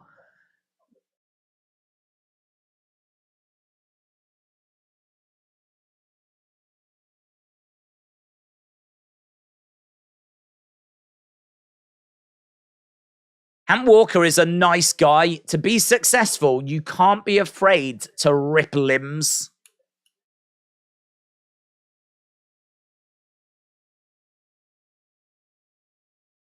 Here's Charlie Dempsey. Oh, thought he was going to say something, but he walked off. Done. I've got a very weird picture where it's all just gone green and it's flickering and now it's gone off. We apologize for the break in transmission. We hope to correct the fault shortly. Ah! What's this? Okay, we are back. Jacy Jayne. Jacy Jayne. Pfft. My cable wouldn't let me watch Jacy Jayne. Jacy Jayne making her way down to the ring. Daisy's like, Drew Gulak is still with WWE. Was that Drew Gulak? Blonde's all over the place. R.I.P. Jinder Mahal becoming the NXT champion, said Dorothy. Guys, WWE shop, yeah? If you are going to visit WWE shop, there's a link in the description. You do buy anything, helps the channel. Doesn't do anything for you. Think I'm going to help you? Forget about it. You know, actually, I got an email from WWE Shop and they were like, hey, Daze, how's it going? Hope things going well. Just so you know, after Elimination Chamber, right? I got this email. After Elimination Chamber, as soon as the match ends, we will be dropping merch for the winner. Whoever wins, we've got special merch that's going to be dropping. So if you wouldn't mind just letting people know. And I saw that email today. And I was like, there was merch for the winner of that match. If I'd have seen that email on the day, I would have been like, they're not going to make special merch for Roman. Why would you make special merch for Roman? Sammy's going to win. Oh, I would have been... Why would you make special merch for Roman? Why would you do that? He's been champ forever. Guess who's still champ merch? Guess who's still got the belt merch? If I'd have seen that on Saturday, I would have been like, the first time they've done it, they said. First time we've done it, we're going to have special merch come out as soon as if I'd have seen that on Saturday, I would have been convinced that Sammy was winning. I'm really glad I didn't see it until, well, it's not great for them. But yeah, there is, if you actually go on WWE Shop, link in the description, by the way. If you go to WWE Shop, then you can see a special Roman shirt that's like, and still. And it's got Elimination Chamber written on. It's got the 2 belts and everything. So they actually did. They made, just to stick the knife in even more. Just even more. Is there any way that we can stick the knife in anymore? We'll have Roman go over, and then what we'll do is we'll issue some merchandise to celebrate it. Stick it in. Oh, I'm so sad Sammy didn't win. Oh. Well, at least I'll go to WWE Shop and buy something to cheer me up. Roman wins. Elimination Chamber. Sammy's a loser. Oh. Why? So, yeah. I got that as well, said Kian. I never saw it. Never saw it till today. So, there we go. If you do send me messages and I just don't respond, you're not alone. Do you know what I mean? I'm getting messages from WWE. Jen and Lorelei, shout out to you. Hope you're well. Boom. Nikki needs a friend. Thea needs to grow up. Hanging with a crazy Nikki could be beneficial, but also scar a young mind, couldn't it, if you think about it? I mean, I'm not sure there's too many people taking their kids off to like a Nikki daycare. Young, impressionable. Putting her with Nikki, is it the wisest move? Entertainment for fans, food for thought. Oh, from an entertainment point of view, I'm here for it. From an entertainment point of view, it would be brilliant, actually. Nikki being all crazed, and then you got Thea watching her like trying to copy, and like, oh man, there's so much. Oh god, there's so much you could do with Thea Hale. Yeah, Thea and Nikki, that would be fun. That would be fun.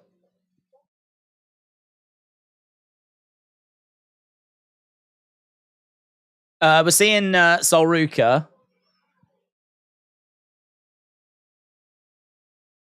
She's practicing a trick. Look at her arms, man. That is sick.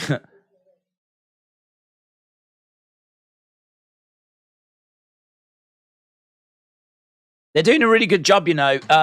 When she first came in and she's like, hey, I'm the surfer girl, I was like, I can't see this getting us very far. But this presentation of, hey, I'm the girl that just keeps doing stuff till she nails it. Have you seen some of her videos on social media? She's like, she's doing a handstand. She's got the camera in front of her like this. She's doing a handstand.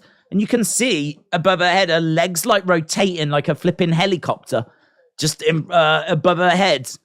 And she's like just chatting to the camera. And then she dismounts, jumps off. Honestly, some of her videos, you go, wow. That skateboard thing she was just doing there was like, that's cool. Right, Jacy, Jayne, Indi, Hartwell. Yeah, so Jen and Lorelei. I like it. I can visualize Thea with Nikki. Not only would it be fun for Thea, but gets Nikki a friend. And honestly, right now, that's the biggest thing we need to sort out. We've got to get that sorted. Got to get that sorted. I am not going to spend week after week being put through what I was put through last night. That heartbreak of seeing Nikki Cross going, I'm all by myself. All my friends have left me. Still not over it. Sol Ruka has got a very bright future, says James. I agree. Sol Ruka reminds me of a young Charlotte, says Wrestle with Andy. I agree. The Soul Snatch. My cousin thinks Montez will win Money in the Bank. Who is more likely, Ford or LA Knight? Oh, if I was a betting man and I had $50, I would go... And those are my only two options, are they? Those are my only two options.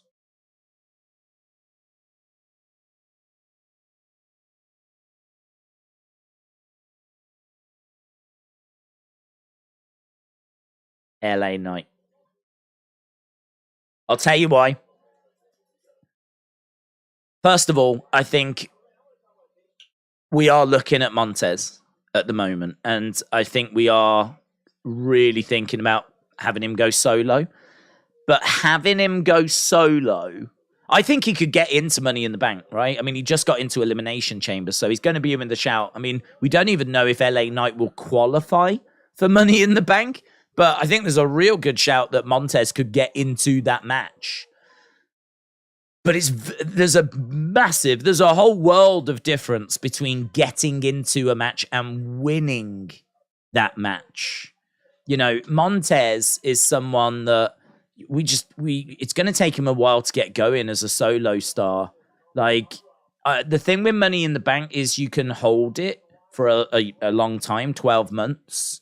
So he could win it and hold the belt and hold the briefcase for a long time whilst he establishes himself as a solo star.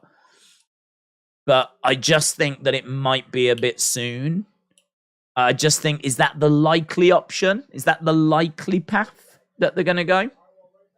Is it likely that they'll split up the Street Profits and then have him win Money in the Bank and then carry that briefcase for like 12 months? Because I don't think he's going to cash it in quickly if he wins it. Because I think they're going to want to get somewhere with Montez. I think they see big things in the future for Montez. And I don't know that they will give him the briefcase and have him carry it for 12 months. I think there's probably other options, more immediate options. And I think LA Knight is a very viable option. I think he really got himself over during that Bray promo. I think he really got himself over. It's during that Bray feud, with his promos. So, yeah. Of the two, I'll go LA Knight. LA Knight's a solo star at the moment. Montez isn't. Don't know when they split the Street Profits. And even if they do, he's then got to establish himself as a solo star. But bright future. Absolutely. Bright future. Indi has got Jacy up on her shoulders. They go over to the corner. Indi goes into the ring post. So into the ring post, she gets smacked head first into the turnbuckle. Jacy charges over. She collides into Indi. Jacy on her knees. Grabbing Indi. Indi back in the corner. Kicks coming in there by Jacy. Referee just having a word. Wife Sammy and Kevin Owens go into Money in the Bank with Jay. Well, to be honest, I haven't thought post-WrestleMania. Post-WrestleMania, it's... we don't know who's going to be champion. We don't know what's happening with the drafts. We don't know what story's going to end, what new feuds are going to start. So, I think, for me, post-WrestleMania is always tricky when you're this close to the grandest stage, you know? Here's Jacy. Jacy, gets taken out by Gigi Doolin. Gigi attacking Jacy. Gigi. hurls Jacy into a barricade. I want to see her face. Is her face still bruised up? And Jacy goes into that barricade. GG goes for a big boot, but Jacy moves out the way. I think Toxic Attraction's done, you know, guys. They fight to the back. And that's it. I mean, boom, done.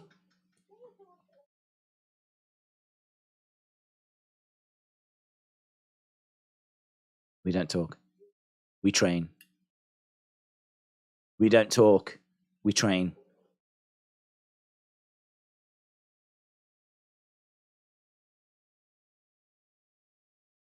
So we're just watching Miko with a strike in.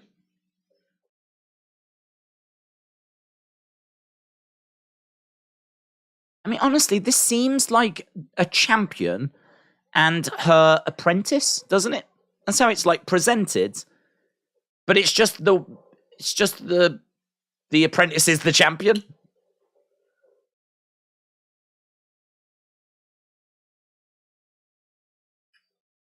Again, go again. I do like it's all for today. Thank you very much.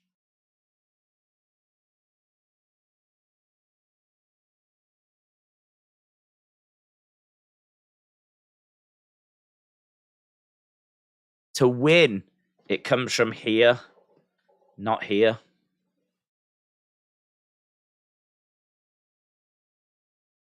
It's a very interesting presentation. It's a very interesting presentation.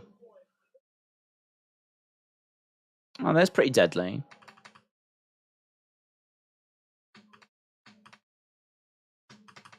Don't break up the Street Profits, because if you do, another iconic. Did you hear about Kota Ibushi possibly coming to WWE? Yes. Apparently I heard that there'd been a discussion about all of the free agents that are available at the moment. Is that another one? Just saw Ridge Holland getting waxed. Yeah, I did see that. Apparently they spoke about Switchblade. They spoke about Kota Ibushi. I would imagine CM Punk's name came up, like FTR's name came up. I think if you're a free agent or about to be a free agent, then the conversation was had, who do we want? Like, what creative have we got? Who can we get? Blah, blah, blah, blah, blah. Love Miko, an absolute legend, said James. Jaden said, imagine KO wins Money in the Bank. Sammy wins against Roman for a title next year at some point, brackets redemption, only to be betrayed and cashed in on by Kevin Owens. The heartbreak. Retribution said, imagine Sol Ruka in the bedroom with that kind of athleticism. William would be drooling. Did you hear that Football Daze is going to WWE? Said I did hear that. Yeah, they apparently had a conversation about all free agents, and Football Daze is a free agent at the moment. And great guy. Spent a bit of time with him. Sexy, smart, sexy, funny, sexy, very articulate. Smart. He's got lots of good skills. It'd be great in WWE. Keep an eye out for Football Days. Kenny Omega, please. Please, said Knight Rider. I wish I had that sound. I don't have that sound anymore. I wish I did. Reminds me of Karate Kid with Danielson and Miyagi, says Mark. Mr. Miyagi. Did Katana Chance turn heel? Katana Chance? I don't think so, unless there's a clip that I've missed. We are at commercial break. Hello, Hayden. Shout out to you. They also want Tamatonga, said Jaden. I didn't hear that one. I heard WWE are thinking they've got a good chance to get Kenny, said Draco. Well, I tell you what, I mean, if they get Kenny, oh my God. Serious questions. I mean, I think they're being asked anyway, but serious questions would have to be asked of AEW. You know, to lose Cody, CM Punk, Kenny Omega, FTR. I mean, these are names that you should not be losing if you are trying to establish yourself as like the second biggest wrestling promotion. So, I mean, it's hard, isn't it? I mean, WWE's got money, but more importantly, they've got the platform. You know, you go to WWE, it's a massive brand, boost to your brand, boost to your exposure. So, I mean, it's just tricky, innit? It's tricky, but that would be bad news. I mean, AEW is, it just is Kenny Omega and like the Bucks. For me, like Hangman, Kenny, and the Bucks are the ones, and you can absolutely make the conversation for Cody as well. I mean, that was massive, but Cody, I think, was a bit of a latecomer, wasn't he, to the kind of that group. For me, like the Bucks, Kenny, Hangman, they've been together so long. For Hangman to go, I mean, that would just be God. Here's Zoe Stark.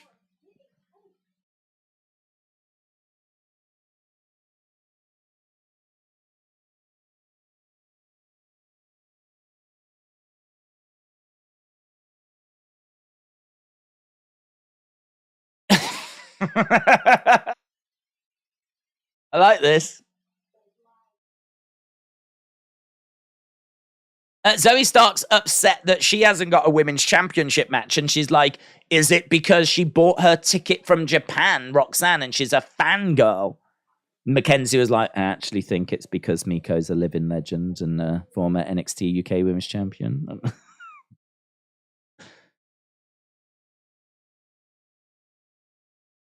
Right, here's Gallus.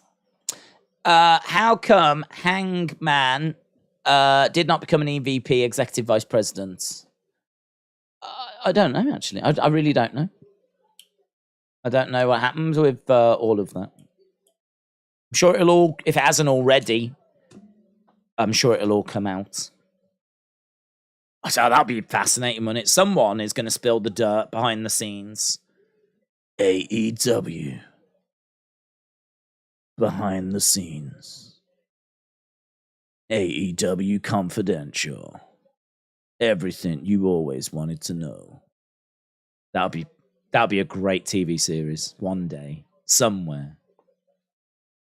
AEW, The Truth on ABC. Speaking of free agents, what are your thoughts on Nick Aldis? Do you think there's a chance? Well, apparently he's got heat with Bruce Pritchard, hasn't he? And like they think that might be a bit of a barrier. I don't know. I really like Nick Aldis. I think he is just wonderful. Wonderful. He's a brilliant wrestler. He's a brilliant promo. Carries himself, wears sharp suits. He's got a good size to him as well. I mean, I don't see the downside to Nick Aldis. If anyone is aware of what that downside might be, feel free to let me know. But because I don't see one, there is not a single thing that I can point at. Because I don't even, I think he's in his late 30s. I don't even think he's that old. I think you'd easily get 5 years, 6 years, 7 years out of him. So it's not as if like, oh, well, he's 44 or anything like this. You know, he's probably prone to injury, is, getting on a bit or whatever. And in the wrestling world, that's old. I don't even think it's that. So, if it's not his age and it's not his promos and it's not how he carries himself and it's not his match quality, what the flip is it? I mean, apparently he's got a bit of heat with Bruce Pritchard. But I don't know that shouldn't stop him from coming in.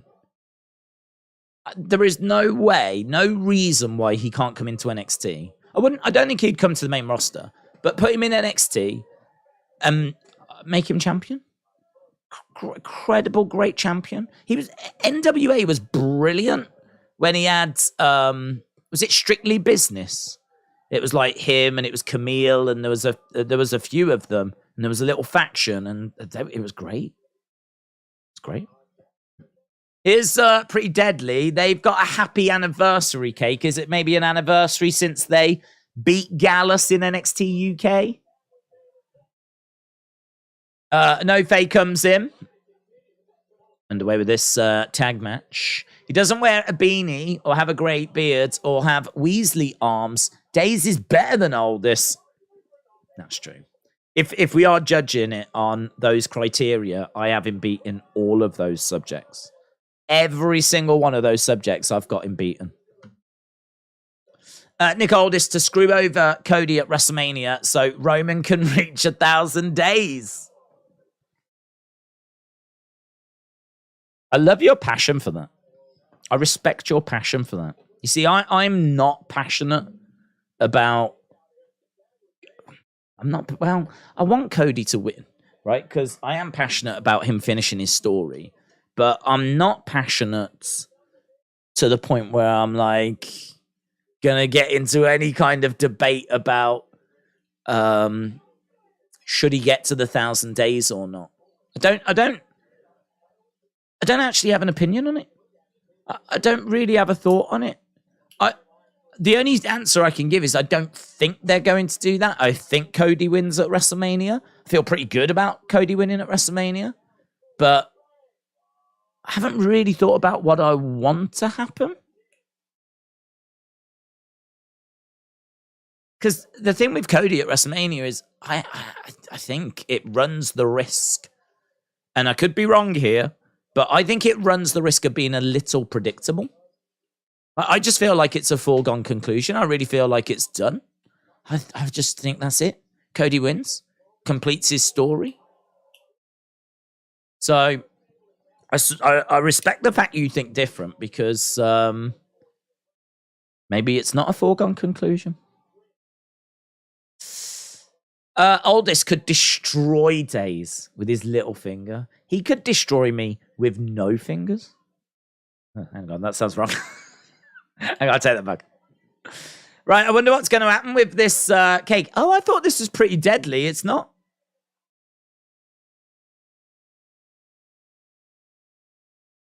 I didn't really pay attention to their faces.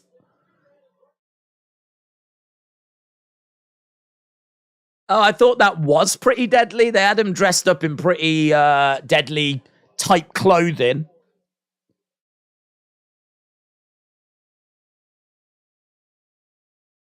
There's Pretty Deadly.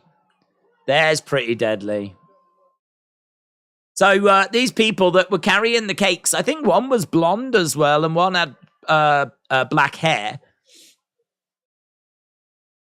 Into the ring steps goes Coffee. In goes Wolfgang. Oof. Ring steps again. It's foregone conclusion. There's no doubt Cody will get the world title, likely at Mania. It's in the contract, said Whacked Out Wrestling Podcast. Fisting. Definitely not fisting. Here we go. I mean, I never expected to say that on the stream, in all fairness. Oh, planting Wolfgang onto the ring steps. Wolfgang's like, got the old hand schisms. And there we go. We got Pretty Deadly holding up those NXT tag titles. If Cody wins, who beats him? It's a bit personal.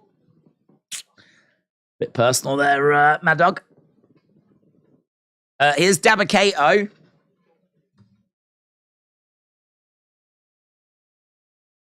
You was looking in the future, but you forgot about your past.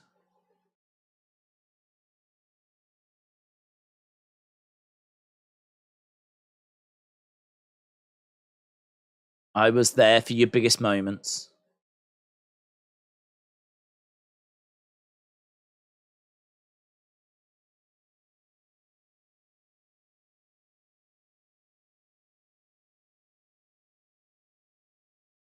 You thought, like good old times, I'd come to help. I came to hurt.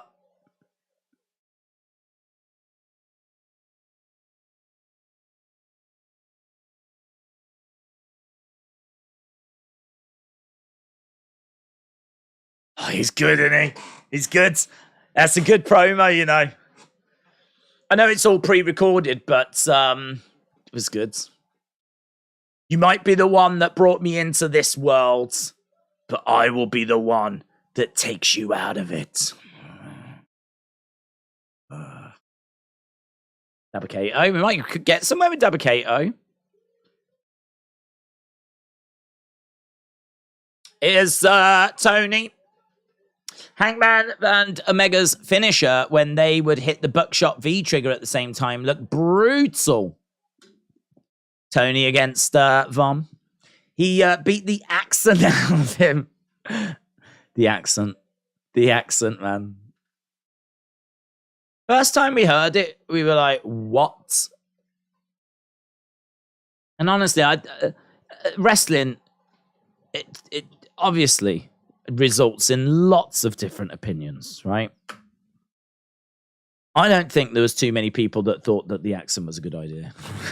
I don't think there was too many people that were like, that is the missing piece for Apollo. That is what this guy needed. So I'm pleased it's gone. I can't say it's helped him much that it's gone. I mean, I'm still waiting to be sold on Apollo, to be honest. But he's a steady hand, isn't he? The only thing is, he hasn't dropped down to NXT and picked up loads of momentum. It's not like... I don't look at Apollo and think, oh, could you imagine if this guy went back to the main roster? I mean, if he went back to the main roster, he'd be jobbing again, wouldn't he? So, I feel sorry for him. I mean, like, I had such high hopes for him when he came in because on the indie scene, he had the name Uha Nation. And, I mean, from the clips, I didn't see much of him, but from what I had seen, it looked... I was excited when he came in. And I must admit, the Apollo Crew's name, I don't mind that. Don't mind Apollo Crew. I think that's an all right name. It's not as good as Uha Nation. I think that's a good name. That's a really good name. But, yeah, it just hasn't worked, has it? It hasn't worked. Tony reminds me of a Godfather movie. Dabba has potential, said Horatio Minds. Isn't Aldis married to Mickie James? That might be why where the heat stems from. Shouldn't. I mean, Mickie James was in the Rumble. So, just, what was it, last year? So, I don't think there should be an issue there. Maybe Apollo just needs fisted. Maybe, I don't know. Only he knows that. You'll have to ask him. You'll have to send him a tweet. Apollo on NXT was thumbs up, said Kian. Getting the accent didn't help him, and losing didn't help him. Apollo is average, no offense, said Austin. James said Tony D wins all day long. Is that the name for your PP? Do you call it Tony D?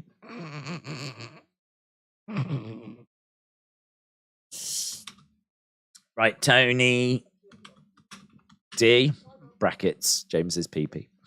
Taking on Von Wagner.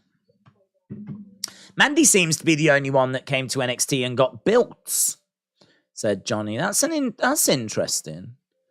That's interesting. Who came down to NXT and got built up? Finn Balor came down after he lost to The Fiend, and his run was all right. Finn Balor was pretty much a mate. I mean, he was former Universal Champion by that point, but his run was all right when he came back down. We've had a few that have come back down for a little while. Heroes might be the best example. If you can think of a better example, let us know. Let us know. That's an interesting thought. People that have come back to NXT. who's been built, and Zack Ryder came down and did some work with Mojo Rowley, and we got the Hype Bros. Here's Stevie. Hi, guys.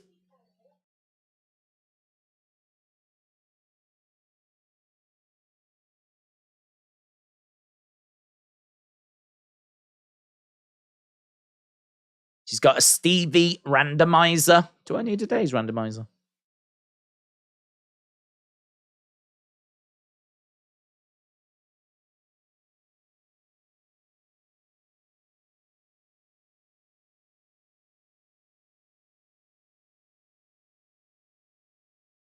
She's talking about Lyra Valkyria.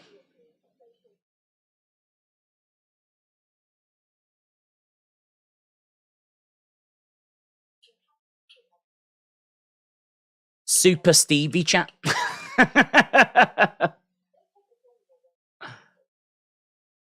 She's just bringing us up to speed about Lyra Valkyria.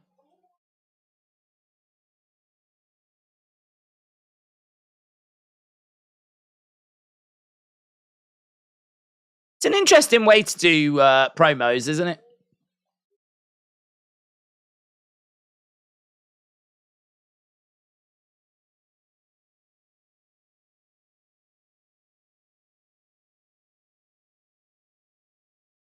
Oh, I should do that. The stream is over. That's it. Guys, thanks a lot for watching. Really appreciate the support. Bye for none of that anymore. Guys, the stream is over.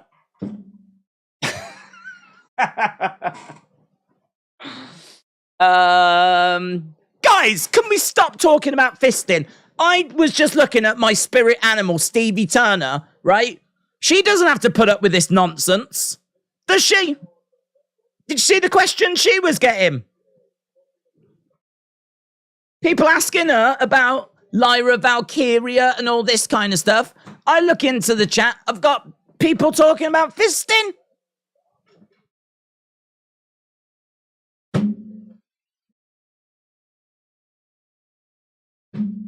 She doesn't know how hard it is. She thinks it's easy doing this. Putting up with this nonsense. Daze, can you stream in that outfit next week? Oh, you wish. Perv. Oh, is that how you're ending the streams now, yeah? I get all my streaming advice now from Stevie Turner. That's it. We're gonna have Super Stevie chats. We're gonna have randomizers. And I'm just gonna press a button and end the stream. Sorry, stream's over now. Not even a goodbye, that's it. It's the future. That's what my spirit animal just did. Do you think she watches these streams to get advice? To get tips on how to do it from the pros? Huh? Where does that chair not go back? I thought that was going to be dramatic and I was going to like...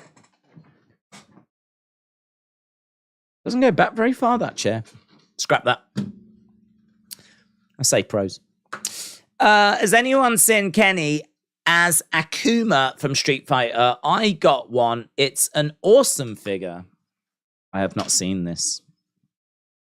I've not seen this, but then I must admit I wasn't looking for it. Stevie Daze.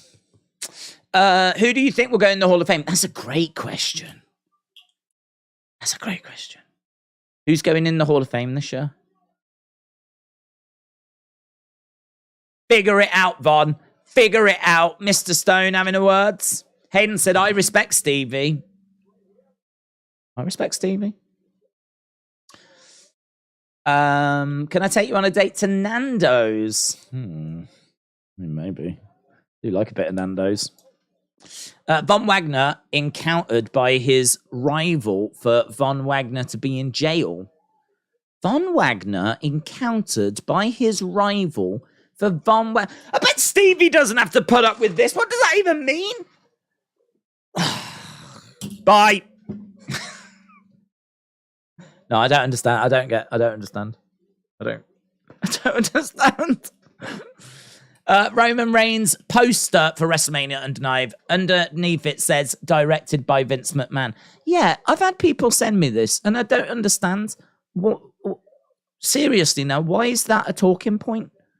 Like, we know that Vince McMahon is in charge of the company. He retired, but then he came back.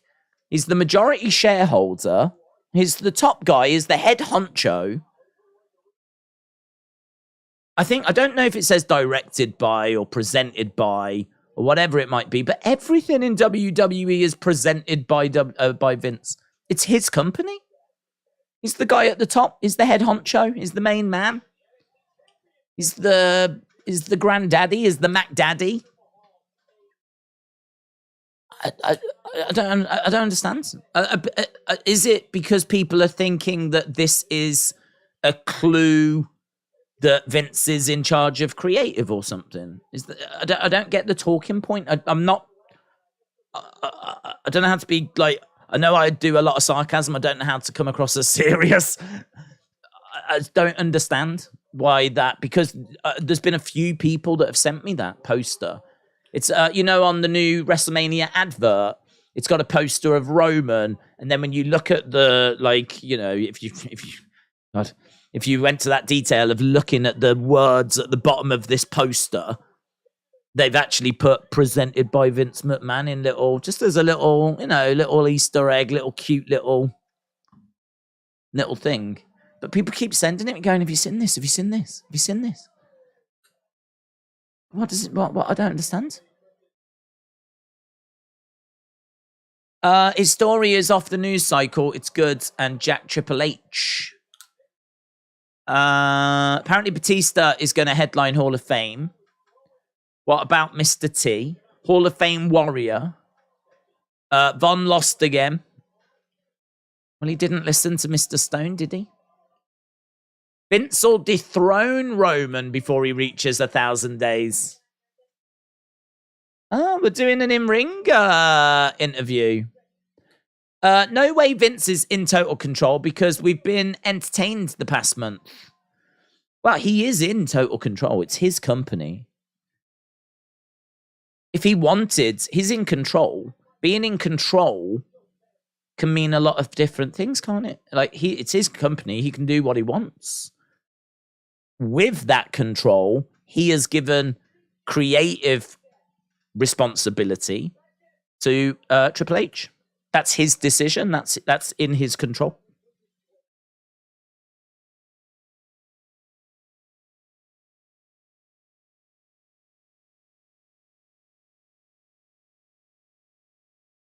We thought of a few ideas on how to make Dyad disappear. Dyad, listen. Me and you. One last time. Roadblock. Street fight. Street fight.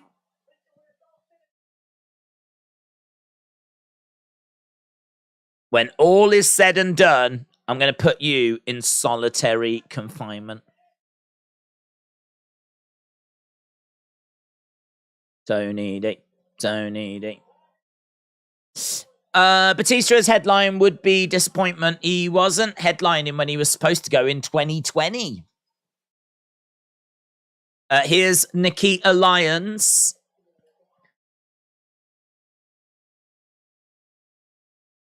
No one's claimed responsibility.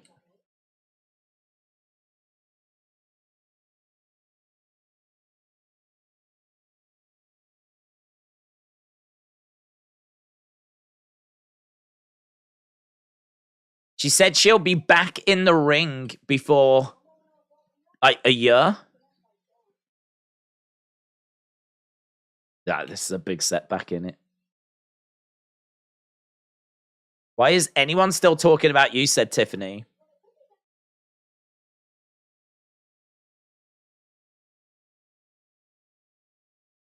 You sound sus.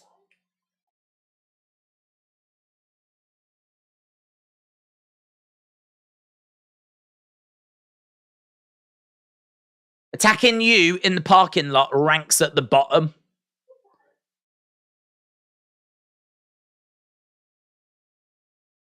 If it was me, you wouldn't be on the shelf for a year. You'd be out permanently.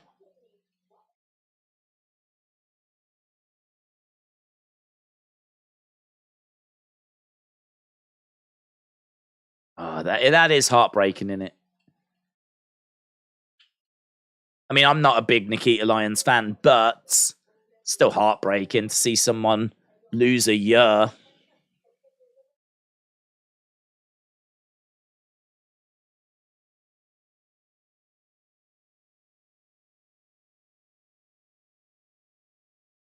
We got Ivy Nile with Tatum Paxley.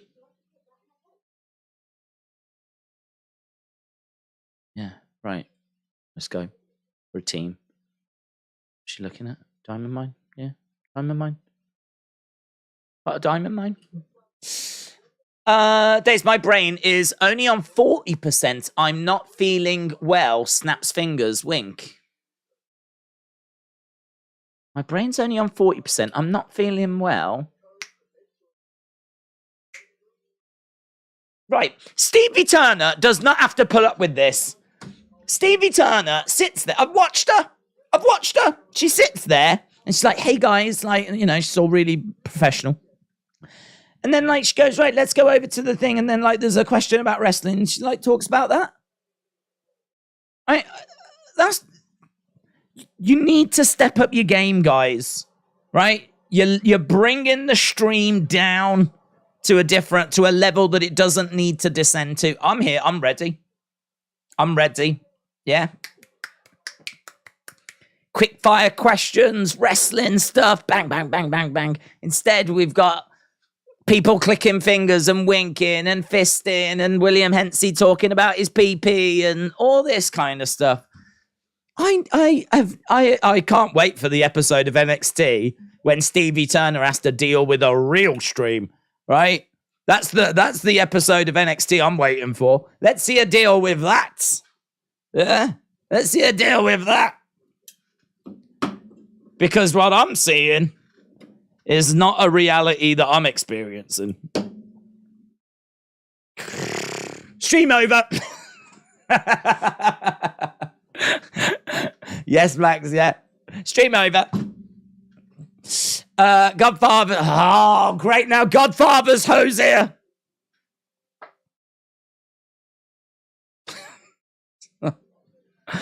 I try so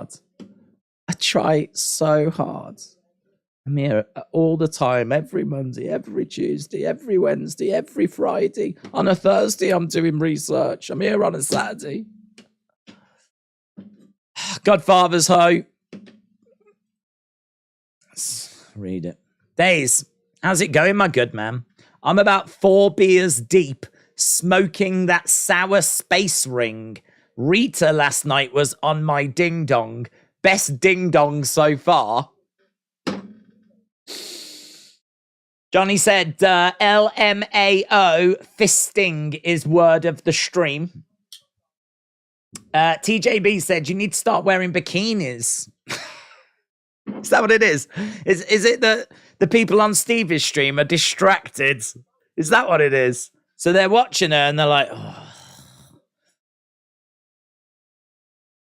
And they didn't put in anything too offensive, like they don't want to get kicked out. Is that what it is? Is that what it is? Please don't kick me out, Stevie. Let me stay. What do you think about Stone Cold Steve Austin? Question mark. Oh yeah. Oh, look at her. Is that what it is?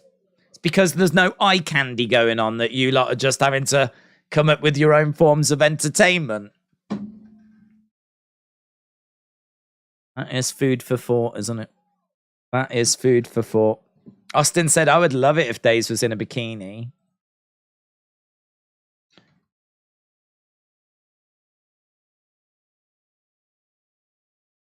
I'm going to have a look, see if I can find any eye candy. Got to give the people what they want.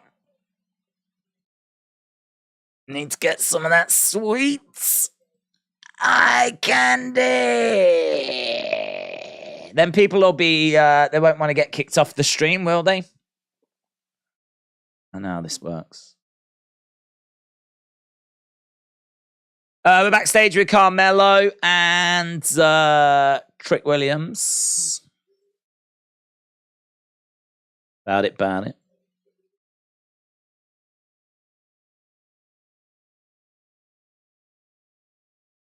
Oh. Here we go. The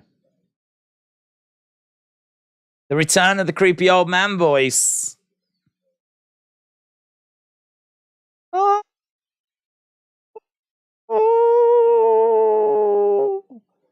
Oh, I'm all scared and vulnerable. Oh.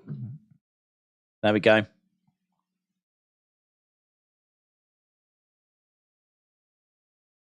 There you go, guys. A little bit of the old eye candy. Oh, yeah. Oh, dear. Oh.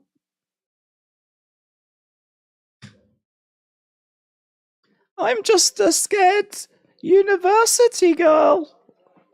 I go to Harvard. What's that noise? Oh.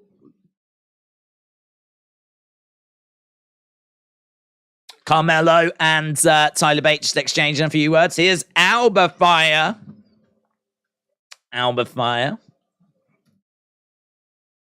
Oh, I just heard a noise in one of the dorms. And my sorority friends are doing. Alba Fyre. Who's she facing? I don't even know. Oh, it's Ivy, innit? Here we go. Cracked it, haven't we? Flipping cracked it. It's took how many years? But now I've realised, give people a bit of eye candy, they'll stick around. And not only will they stick around, but they'll be more respectful in the chat because they won't want to be blocked. They won't want to be blocked. They want to stay where the good stuff is. Yeah. Vulnerable young ladies like this. Oh dear. Oh dearie me, what's that noise? The caretaker said that we were the only kids left in the university. And I know it's not going to be Sally. Come up with your own scenarios, guys. That's what this stream is all about. Come up with your own situations and scenarios. Right, we've got Alba. The problem is I can't see the chat now. I can't see the chat. I've just got like a scared 19-year-old blocking the chat box. Chop coming in by Alba Fyre. Into the corner goes Alba Fyre. I think Tatum Paxley came out. Yeah, she is. Tatum Paxley's at ringside. So is Isla Dawn. Going for the cover to kick out. I'm going to have to take her away for a second, I'm afraid. There we go. Look at that. First thing I see. Why is NXT always in Florida? Boom. Worked. It worked. Why? Look at that. Amazing. Well, that's a great question. Guys, that's a great question. We got a super chat coming in. Why is NXT always in Florida? Great question there. Who was that by, actually? Doesn't matter. Can't find it. But because of that's where it's filmed.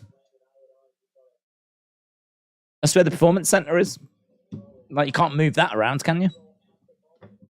In all fairness, they very rarely go on the road, NXT. I mean, even before Performance Center, they were just always largely based in Full Sail. Once in a blue moon, you would get shows from other places. But they tend to just stay there, train there. Everything's there, innit? I don't think they have trouble selling out that little arena.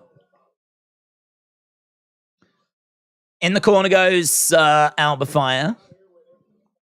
I wish Ivy was presented as a monster, said Austin. Shots coming in, knee to the midsection. We've got Ivy going against the ropes. Head scissors, nice. Ivy charging over, drop kick. Nile picking up Alba. Trying to plant her down, reversed. Oh, lovely little roll through by Ivy. Kick out by Alba. Dragon Sleeper. Ivy gets knocked into Tatum. Ivy, kick to the side of the head. Ivy Nile goes down. Now we've got, she's picking her up. Lovely work. Plants her down. Rolling her over. 1, 2, 3. Oh dear. Don't ever, for any reason, do anything to anyone for any reason, no matter who you are with or where you are going or where you have been, for any reason, said Jaden. Do I need to bring that picture back? Do I need to bring that picture back? Is that what I need to do? So I'll do it. And I tell you what as well, she'll start having less clothes on. Deal with that. Have you ever looked at the stars and just been like, wow, there's so many beings of... Oh, my God.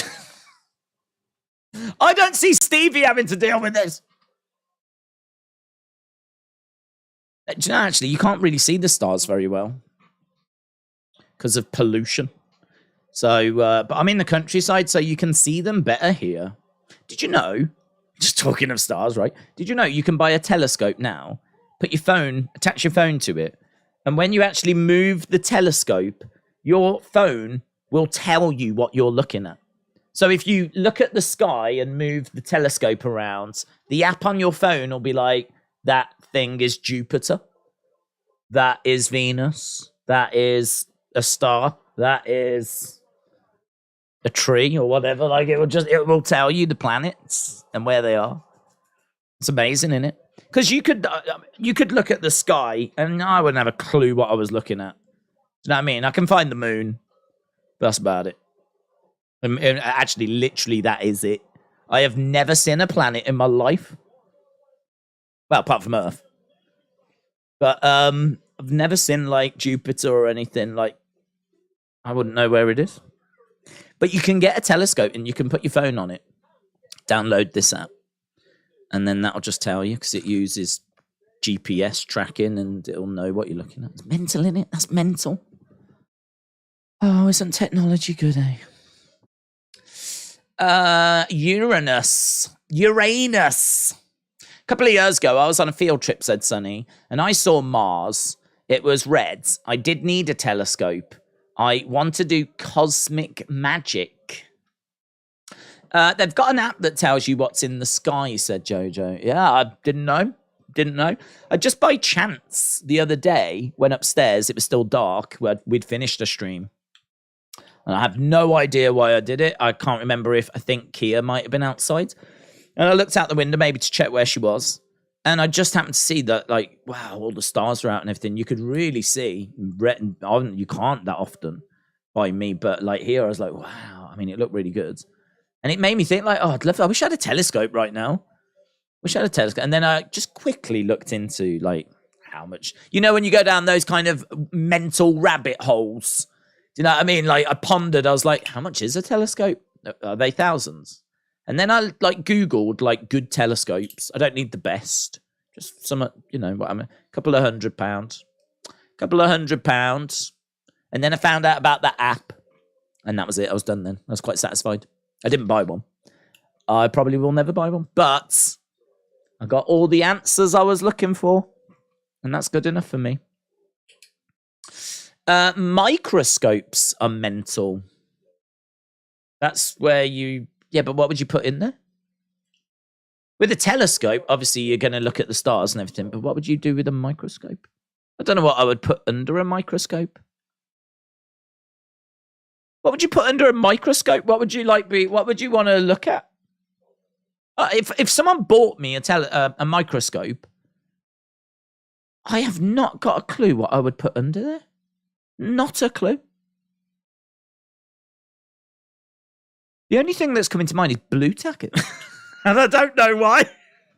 I don't know why. I have no idea. Blue tack. That's the only thing that would come to mind. Song lyrics. Shout out to you. Song lyrics. Trying to buy me some time. Then I remembered this magic trick. Dun dun dun dun dun. Go go gadget. Da da da da dun dun dun dun da da da da da da da. Woo. That's gadget, isn't it? Is that the lyrics? Trying to buy me some time, then I remembered this magic trick. I couldn't even fit that in the song. Can't even remember how the lyrics go. I only know that da da da da dun dun dun da da ba ba da ba da ba ba woo. Da na na na na. Inspector Gadget. Da la la ba ba woo. That's the only bit I remember. I don't remember trying to buy me some time. Then I remembered this magic trick. I don't remember that. Trying to buy me some time. Then I remembered the magic trick. I couldn't fit it. I couldn't fit that in. Trying to buy some time. And then I remembered this magic trick.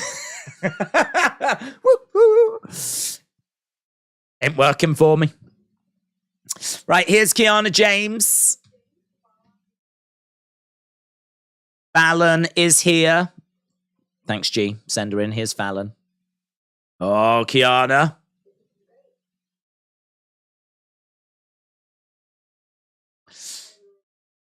I know I ruined your Valentine's Day date. I was wrong about you.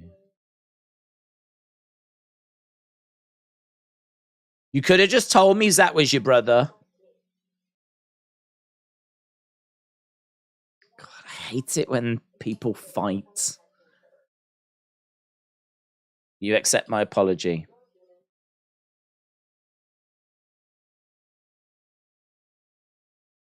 That's good. Jealousy is a human emotion. I'm not jealous.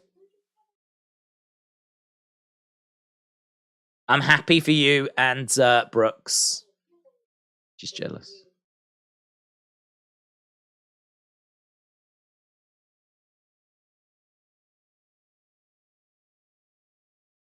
Partners. Right, they're on the same page. Here's Wesley.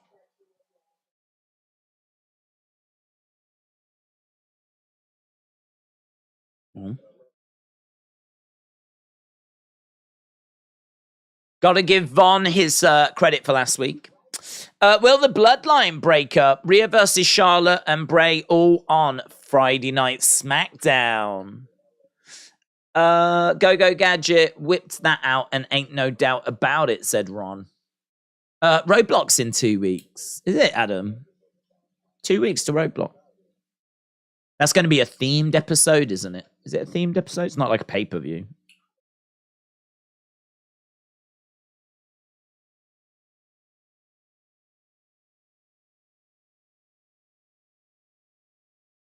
He's going to do an open challenge.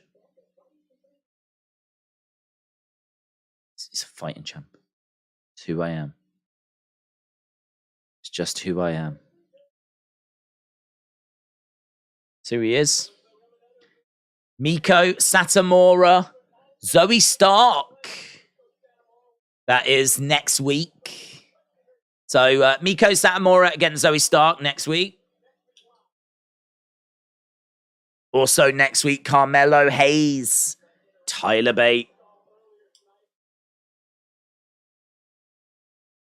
There's only one place to do real talking, and that is in the ring. Carmelo against Tyler. And it's main event time. Here we go. The modern day Maharaja. I do love that look with the scarf. I like that look for him. I like that look. Here is Jinder Mahal, the modern day Maharaja. So satisfying to say. Ed should have pulled it off yesterday. What, the scarf? Be a bit rude. When is the main event happening? Right now. Meave said NXT Roadblock. Woo! I watched UFC. I just didn't go out my way to watch it. Easy win for Bron, but it would be okay if Jinder won. Haha. Dude is Jack, said Johnny. NXT Roadblock March 7th. When was the last time Jinder main evented anything? Honestly, we could even do a show dedicated to Jinder and his career, and I'm pretty sure he wouldn't main event that. But here he is, main eventing this episode of NXT. We haven't got long, though, have we? In all fairness. 8 minutes. And then the overrun. Don't forget the overrun. Right, here we go. 583 votes. Who leaves as NXT champion? Bron, 76%. Jinder, 23%.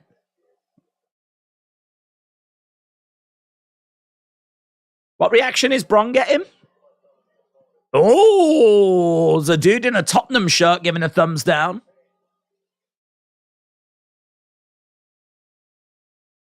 I can hear some barking. I like his ring gear. Bron's ring gear looks great. Oh, look at Bron. That is popping, man. His ring gear looks great.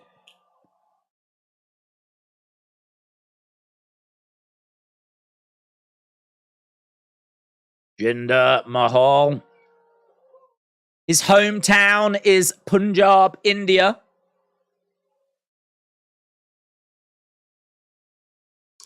But do you know Transfuent? Nope, don't think so. Doesn't ring a bell. Meave said might be a DQ. Daze, if the Pope blesses a cow, does it automatically become a holy cow? Stream over.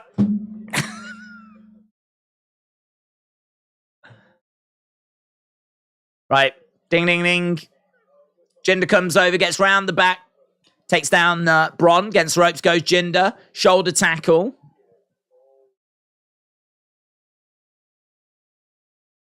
This is a former WWE champion, Jinder Mahal. You've got to put some respect on that name. Got to.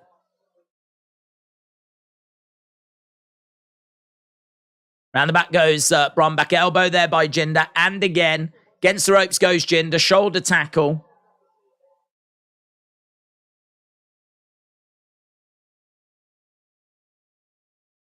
Jinder in control at the moment. Bron getting up. Jinder going against the ropes. Kick to the midsection. Forearm strike. Jinder towers over Bron. Bron jumps over Jinder. Shoulder tackle. Jinder goes down. Boos. Another shoulder tackle. Jinder goes down. Against the ropes goes Bron. Over Jinder. Ooh, gets caught. Spine buster. Spine buster. There's a sign that said, you suck. Over the top goes Bron. You suck, Bron. You suck, Bron. People are, like, barking away. Jinder coming into the ring. Don't forget the overrun, said Boomers. Shot coming in. He's taller than him. Jinder is the modern-day Maharaja. Against the ropes goes Bron. They both clothesline each other. Both guys go down. Indashia, what are they doing? Indashia are on the edge of the ring. What's going on? Well, they weren't going to get interfered, would they? There'd be a DQ. Creed brothers have come down. I can't imagine Jinder would have been pleased if Indashia had got involved there. But Daze, if I get bit by a spider, does that make me Spider-Man? That's how it works, yeah. Joking aside, that is how it works. Bron is so colourful. It's true. He looks great. Creed brothers came down. The way I instantly thought of that in my head, I was like, that is an instant share, said Sonny. NXT has definitely become more exciting and more watchable, said Johnny. Let the Neon Rock said erase your minds. Defcom Eric said hasn't Bron Breakker beaten 2 former champions already? Well, I don't know how many former champions he's beaten, but he has beaten people of note, yes. Dolph Ziggler, in particular, was a former heavyweight champion. So, yes, he has. I mean, I think who the other world champion would have been. He was in a feud. Was there someone that went down and did like a one-off special? I mean, he's beaten Tommaso, but Tommaso was only an NXT champion. Most recent feud was with Grayson Waller. Before that, bit of Tyler Bate, bit of JD McDonough, bit of Ilja Dragunov. Before that, we had a feud with Joe Gacy for a while.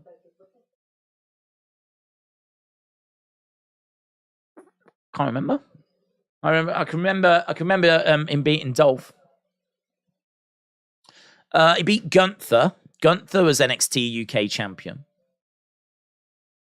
Daze, can you scream like you're falling off a cliff but have it fades?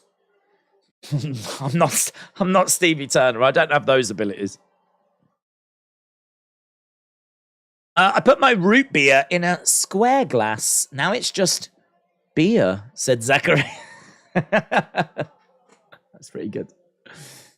Are you enjoying the final season of Cobra Kai? Oh, I love it, mate. Love it. I love all of the karate men and women. I think the story's great. Brilliant. Brilliant. Watch it every day. Every day.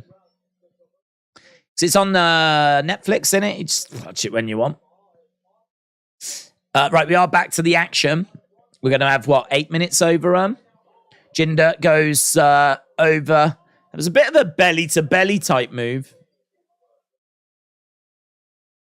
Bron working on the arm of Jinder. Top Tier said some of these comments are pretty amazing. Well, I mean, honestly, Austin's is right up there. Cobra Kai is better than Dakota Kai. Discuss. Discuss.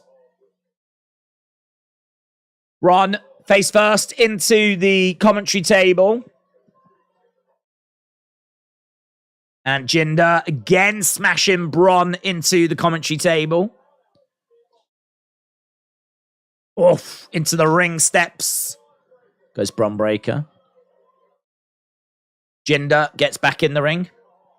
Don't want to win by count out, Jinder. Breaks the count. Goes back out. Hurls Bron into the ring steps again. The ring steps go flying. Maybe flying was a bit of an over-exaggeration. They tip over. Here we go. 1, 2. Kick out. Rampage did 287. I thought a better time slot would have helped it, not made it worse. Shots coming in by Jinder. Cobra Kai is good show, said Big Time Baxter. Highly recommends it. If you could have Stevie Turner in a collaboration, what is the one question that you would ask her? I would ask her what her favorite donut flavor is, just to break the ice, said Def Con Eric. Oh, that's interesting. If you could ask Stevie Turner one question, what question would you ask?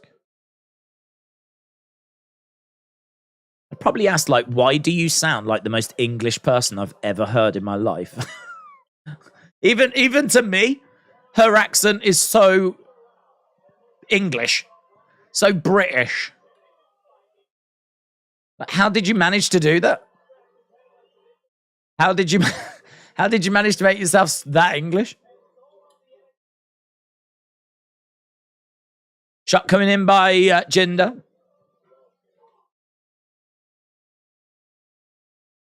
Nice shot coming to the midsection.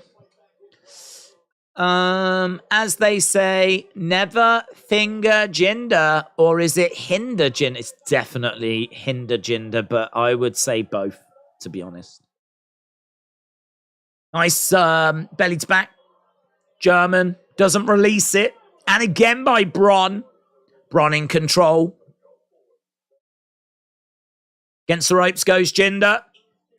Looking for a spine buster. Straps are coming down. Straps coming down as he goes over in the corner. Jinder getting up to his feet. Jinder gets out the ring. Jinder jumps out the ring, goes over to the commentary table. Bron jumps out. Shot to the midsection there by Bron. Smashes Jinder into the commentary table. Bron with Jinder. Chucks Jinder in the ring. Bron getting in the ring as well. Oh, a knee there by Jinder. Bron goes down. Jinder grabbing Bron. Picks him up. Oh! Here we go. 1, 2. Oh, kick out. Oh. Ask Stevie Turner to join us on the stream. Maybe she would, said John. You think that I am going to reach out to Stevie Turner and introduce her to this? And you think she would accept coming on to this? It's not happening, mate. It's not happening. Plus, also, my internet wouldn't be strong enough to host her. My internet's horrible. We are just not professional enough. Simple as that. And it's hard to know where the blame lies, to be honest. Shots coming in by Jinder. Daze, are you doing Dynamite? I'm just making sure. I don't have any interest without the stream, said Big Time. We're going to do it tomorrow. We're going to do it tomorrow. I think... didn't get all of it. He went for a Frankensteiner on the top.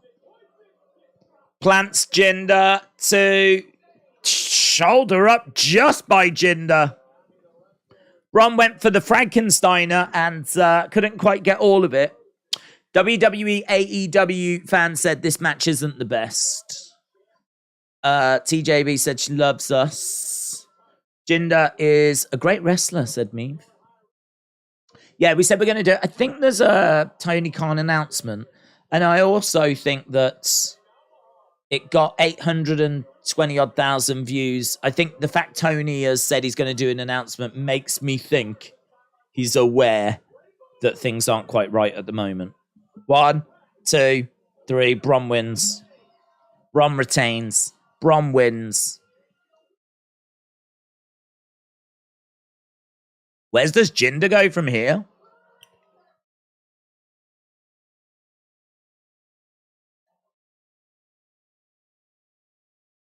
Bron gets the win. There's a real mixed reaction, you know, a real mixed reaction. I'm seeing some people not cheering. Some people like this. Some people like this. He is getting mixed reactions at the moment. How do you feel about Bron? How do you feel about Bron? What are the thoughts and the feelings that we're seeing here? Is that reflected in the chat?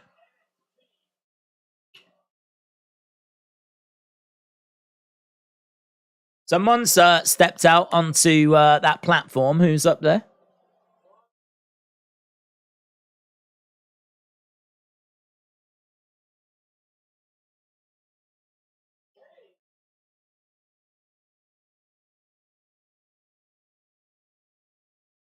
Why are they doing this weird thing?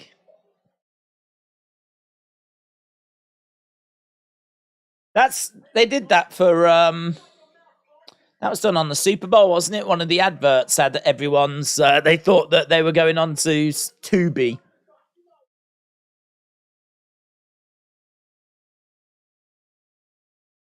I'm the new showstopper.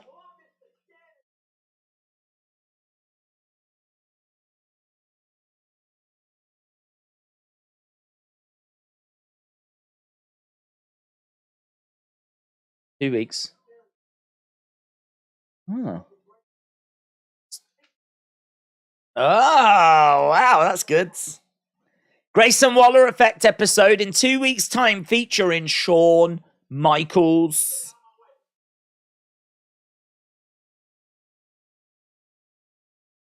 Good. When that thing came up, so I don't know if you've seen the advert or not. It's quite famous now. I don't know if it was this year's Super Bowl. It might have been. But during I saw it, like when I was looking at the adverts from the Super Bowl, from the Super Bowl, there's an advert where all of a sudden you're watching a normal advert, and then all of a sudden the bar at the bottom pops up on your TV. The thing goes over, selects Tubi. The whole screen goes over to like the launch page for Tubi. And then you've got all the films and options that you've got. And I saw some people's reactions to that, and they were freaking out. They were like, no, I don't want this. I want the game. I want the game of you press the remote like this. It's brilliant advertising. Brilliant advertising. So as soon as I saw it happen then, I was like, oh, are they just copying that? Have they seen that same advert and they're just like copying it? But then, of course, it led to Grayson Waller being backstage and like messing around with it. And he's announced that there's going to be a Grayson Waller effect in 2 weeks' time at Roadblock. Roadblock looks big. Roadblock's looking tasty, doesn't it? Roadblock looks good. But who was stood? Hang on, who was stood on that platform? So Bron won. He looked up at the platform. Someone was there. Who was that? Who was that? Who was that? Who was stood on that platform? Because I've only just realised I was waiting to find out who it was, and then Grayson Waller interrupted it. So I don't know what Bron's next challenge is going to be, but it seemed like someone stepped up. Seemed like someone was on that platform. Could it be Ilja? Was it Dragunov? Was it Carmelo? It was Carmelo. That makes sense, doesn't it? I mean, Carmelo did arrive at the end of Vengeance Day and made his presence felt there. At the moment, he's kind of just he's involved in like little things. So he's got a match with Tyler Bate. Is it next week? But that's not a feud or anything. I think that's just something for him to do. A little bit like how Zoe Stark is going to be facing Miko Satomura next week. So something for them to do. So that makes sense then. So Bron Carmelo, Miko against Roxanne, Grayson Waller effect with Shawn Michaels. I feel like there's probably other things on the card. I'd imagine maybe Jacy Jayne against Gigi Dolan could be on Roadblock as well. Don't know what we'll do with the tag belts or the Wesley. I don't know what we'll do with Wesley. Tony against Dijak. I think that got added, didn't it? He made the challenge. I'd imagine it'll be accepted.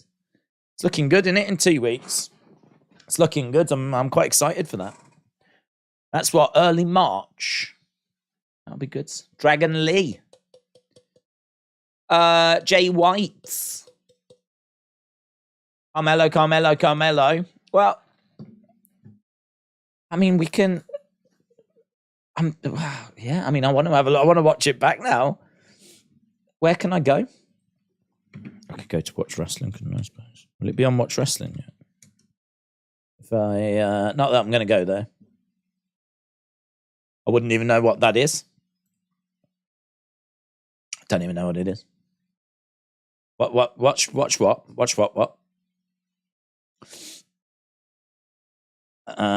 Let's just say there is a website that might have such a thing. What do I care anyway? I've paid my money. I've just watched it. Not my fault. I want to watch it again. It's not my fault if I can't do that.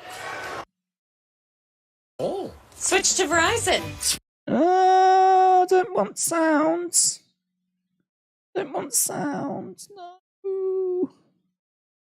Don't want to get in trouble. I bet Stevie doesn't have these problems. Oh, this is weird, you know. I can see picture-in-picture. I never get a chance to see picture-in-picture ever. I can see what picture-in-picture looks like now. I can watch the adverts. Amazing. 8 teams. Win $500,000. The rules are simple. Survival isn't. Race to Survive, Alaska, USA, on April 3rd. Ah, they haven't put up the final part yet. Oh. Okay. Okay. We'll have to have a look. You need to wait for Watch Wrestling. I wasn't watching on there. I don't even know what that is.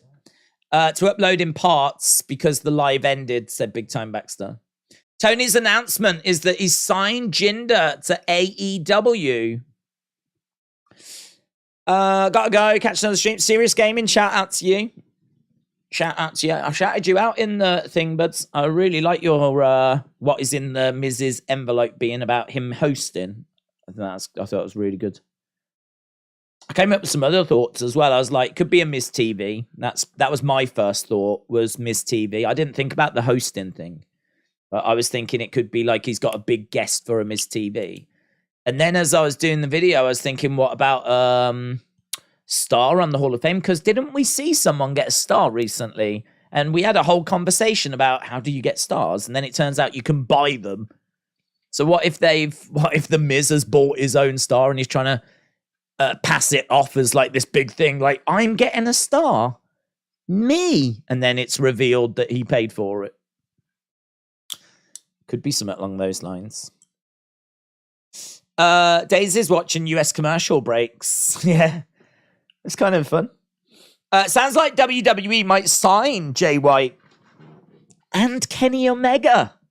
Well, they're interested. I mean, whether they're going to be able to do it, I mean, I don't even know if Kenny wants to go, to be honest. I mean, Jay has got a decision to make, hasn't he? And I'd imagine Tony is interested in Jay.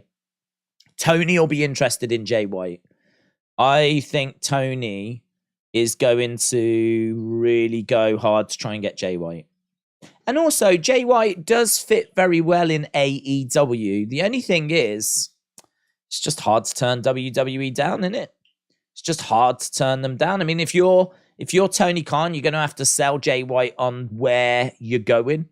So, do you know what I mean? Like the Craven Cottage show is going to be a big deal. Is it at the Craven Cottage, actually? I think it is. But they're coming over to the UK and talking about, like, we've got plans to run bigger shows. And, do you know what I mean? Because, like, WWE can go, we've got WrestleMania. We've got SummerSlam. I mean, we do Royal Rumbles in like 40,000 stadiums. We do international shows. Did you catch Clash at the Castle? 60-odd thousand. I mean, we just do them for fun. We just do them for a laugh. We just do them because we can. Because we're boss. We're in boss mode. So I mean, that's hard, isn't it? That's going to be hard to compete with that offer. Like, here's a load of money. We're going to push you really hard. You know, we'll put you on Raw, gets 1.8 million a week. SmackDown 2.2. We do these massive shows. We've got some of the biggest social media accounts in the world. I mean, it's going to be hard for AEW. But I still think if you want to wrestle and be a wrestler and take on like some of the best wrestlers in wrestling matches, AEW is appealing.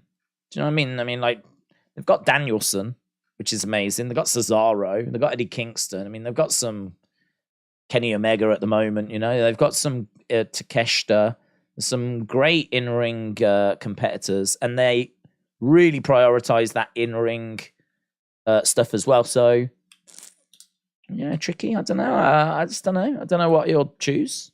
Really don't know what you'll choose. The Revolution card does not look like a strong card that's going to entice people to spend $50.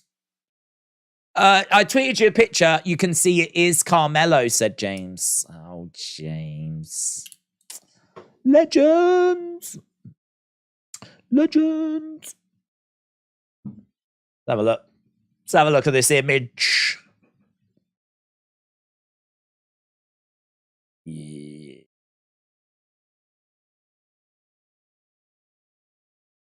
I'm not very good with his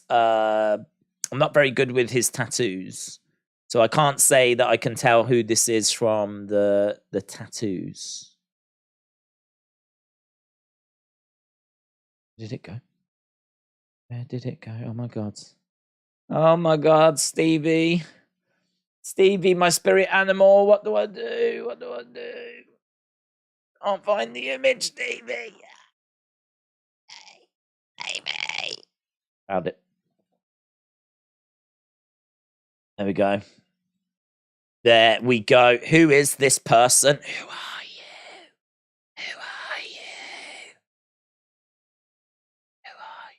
Is that Carmelo? Is that Carmelo? Can anyone tell? I get who is it? Is it Carmelo? I don't know from the tattoos. I mean, honestly, it could be Dragon Lee. I ain't got a clue.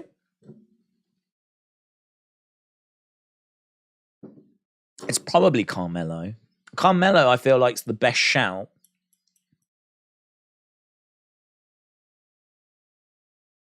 Who do we know that has got a water bottle? Who's got a water bottle and a black cap?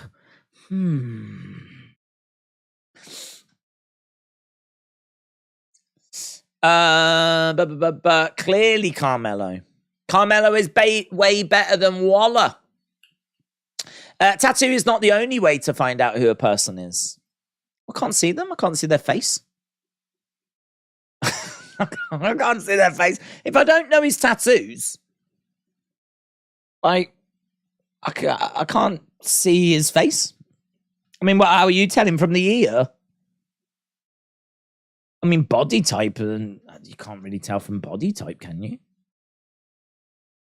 It's just a jacked person. I mean, I agree. I think it's Carmelo. I'm not saying it isn't. I'm just saying that I can't sit here and say 100% because I don't know what Carmelo. I haven't studied Carmelo. I haven't. I don't know what his tattoos are or anything. And I've never seen that water bottle before. And I don't think I've seen the cap. If it was Carmelo, wouldn't he have a C on his cap? That looks like a B. Looks like a B for Dragon Lee. Oh my god, guys, it's Dragon Lee. It's Dragon Lee. It's Switchblade Bay White. It's Barmello. Barmello. If Jay White is going to AEW, then he wouldn't have had loser leaves Japan and New Japan match. Why? Why do I? Why? If it...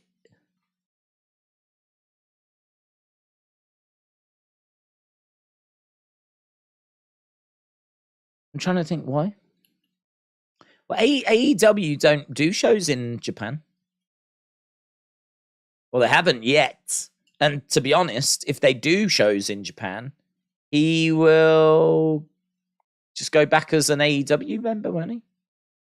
It's wrestling, in it. I can't think that that's going to be honored. I mean, Sonya Deville lost the loser leaves WWE match to Mandy Rose at SummerSlam. We just sort of moved on past it, didn't we? I don't know that that's enough for me. If it's a case of if he goes to WWE, then they don't tend to do anything with Japan. If he goes to AEW, they haven't done any shows in Japan yet, but they could do, and we could see Forbidden Door happening in Japan maybe next time or something, maybe some cross shows or whatever. But honestly, if he was an AEW star by that point, I think it would just be like, I think he would just be forgotten. I think that was probably just a way of getting him out the door. Because when he lost in the Loser Leaves Japan, I think the story was then that he said, well, that's all right. I'll just stay with New Japan. I'll just stay in America. And then very quickly, he got challenged to a Loser Leaves New Japan match, the whole company, against Eddie Kingston. And then he lost that one. So I don't know if it might have just been storyline. I don't know. Keep Jay White away from the E, said Big Time. If Kenny goes to WWE, I think the Young Bucks will go, but not Hangman. Didn't you watch the show? Commentary said it was Carmelo. I didn't hear. I mean, I have to have the sound turned down anyway for copyright. So if it was mentioned, I saw the person, and then it got interrupted. So if it was mentioned, it did pass me by. Daze, be like, keep that Jay. Oh no, I don't mind Jay White coming in.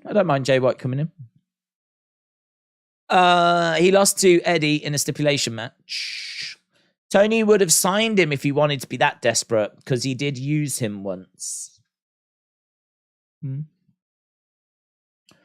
So you think he's coming into WWE? It is they are the favourites to sign him, in all fairness, so it's looking good. Did you see what Bray has tweeted? He tweeted a video, didn't he, of some person that had created some of his best moments. We don't need Young Bucks gymnastics in WWE. Barmello Bays. It was Barmello. Jay should go to WWE, said Horror King. Right, I think we're done. The show finished a hot minute ago. We are back tomorrow.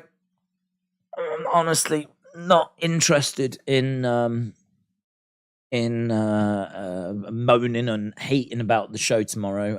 I am going into it with nerves, because there was a very real chance we wouldn't have done it. But we're going to go into... I wonder if the card's up yet.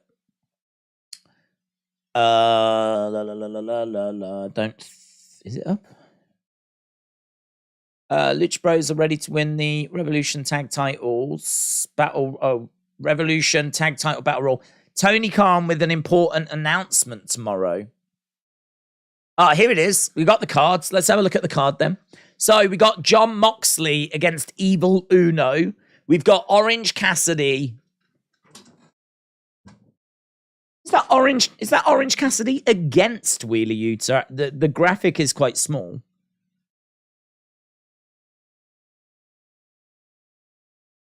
It doesn't say versus, but I think it is. It says All Atlantic Champion Orange Cassidy, Ring of Honor Pure Champion Wheeler Yuta, All Atlantic Championship, but there isn't like a versus. But I think it probably is just missing that by mistake. So I think it's Orange Cassidy, Wheeler Yuta. Tony Khan has an important announcement. So, guys, I just wanted to come on to let you know I really hate Ariel Helwani. Oh, he does my head in. Jon Moxley versus Evil Uno. Acclaimed against Big Bill and Lee Moriarty. Sky Blue against Saraya. That could be pretty fun. It could be all right. We're going to hear from Bryan Danielson. Tony Schiavone is going to interview Christian Cage. And then we've got the Revolution Tag Team Battle Royal. So we've got that as well. So 1, 2, 3, 4, 5, 6, 7, 8. 8 things lined up. Okay. We'll see how it goes. I wonder what that is. Any rumors as to what that announcement could be? Has anyone heard anything about that announcement? Probably won't. Wednesdays are never good for me, said Austin. That tag team stipulation is confusing. AEW will suck tomorrow, said Joe. Toodles, said Sonny. Sonny, toodles. Toodles. Toodly oodles. Jojo, shout out to you. I think he is. I want Switchblade, AJ, Balor, stare down. Fire, fire, fire, said James. Tony said Tony is selling AEW. Tony has brought WWR. Have any of Tony's important announcements ever been that interesting? Ring of Honor TV announcement. I just don't know what it is. I really don't. Rumors are that Ring of Honor doesn't have a TV deal, so if he's secured one, that would be news. Maybe doing a big. Could he be doing a big show? Could it be that they're going to do a big show and we're going back to Arthur Ashe or something? Could it be something? It can't be a big show around WrestleMania because we would have the tickets on sale. Surely they'd be on sale by now. I don't know. I don't know what it is. Probably just want to see Tony on TV if it moves ratings or Ring of Honor getting its own time slot, says Con. Okay. Tony announcing another show on Turner that will flop. Tony is getting married. Tony's getting married. Oh my God, yes, that would be brilliant. They'll probably announce the date for Blood and Guys. Blood and Guys? Blood and Guys sounds like a musical. From the makers of West End Story comes Blood and Guys. Right, we're done. Awesome. Appreciate the support, guys. Appreciate people. No, why am I even saying that? Stevie doesn't say that. Right, stream over.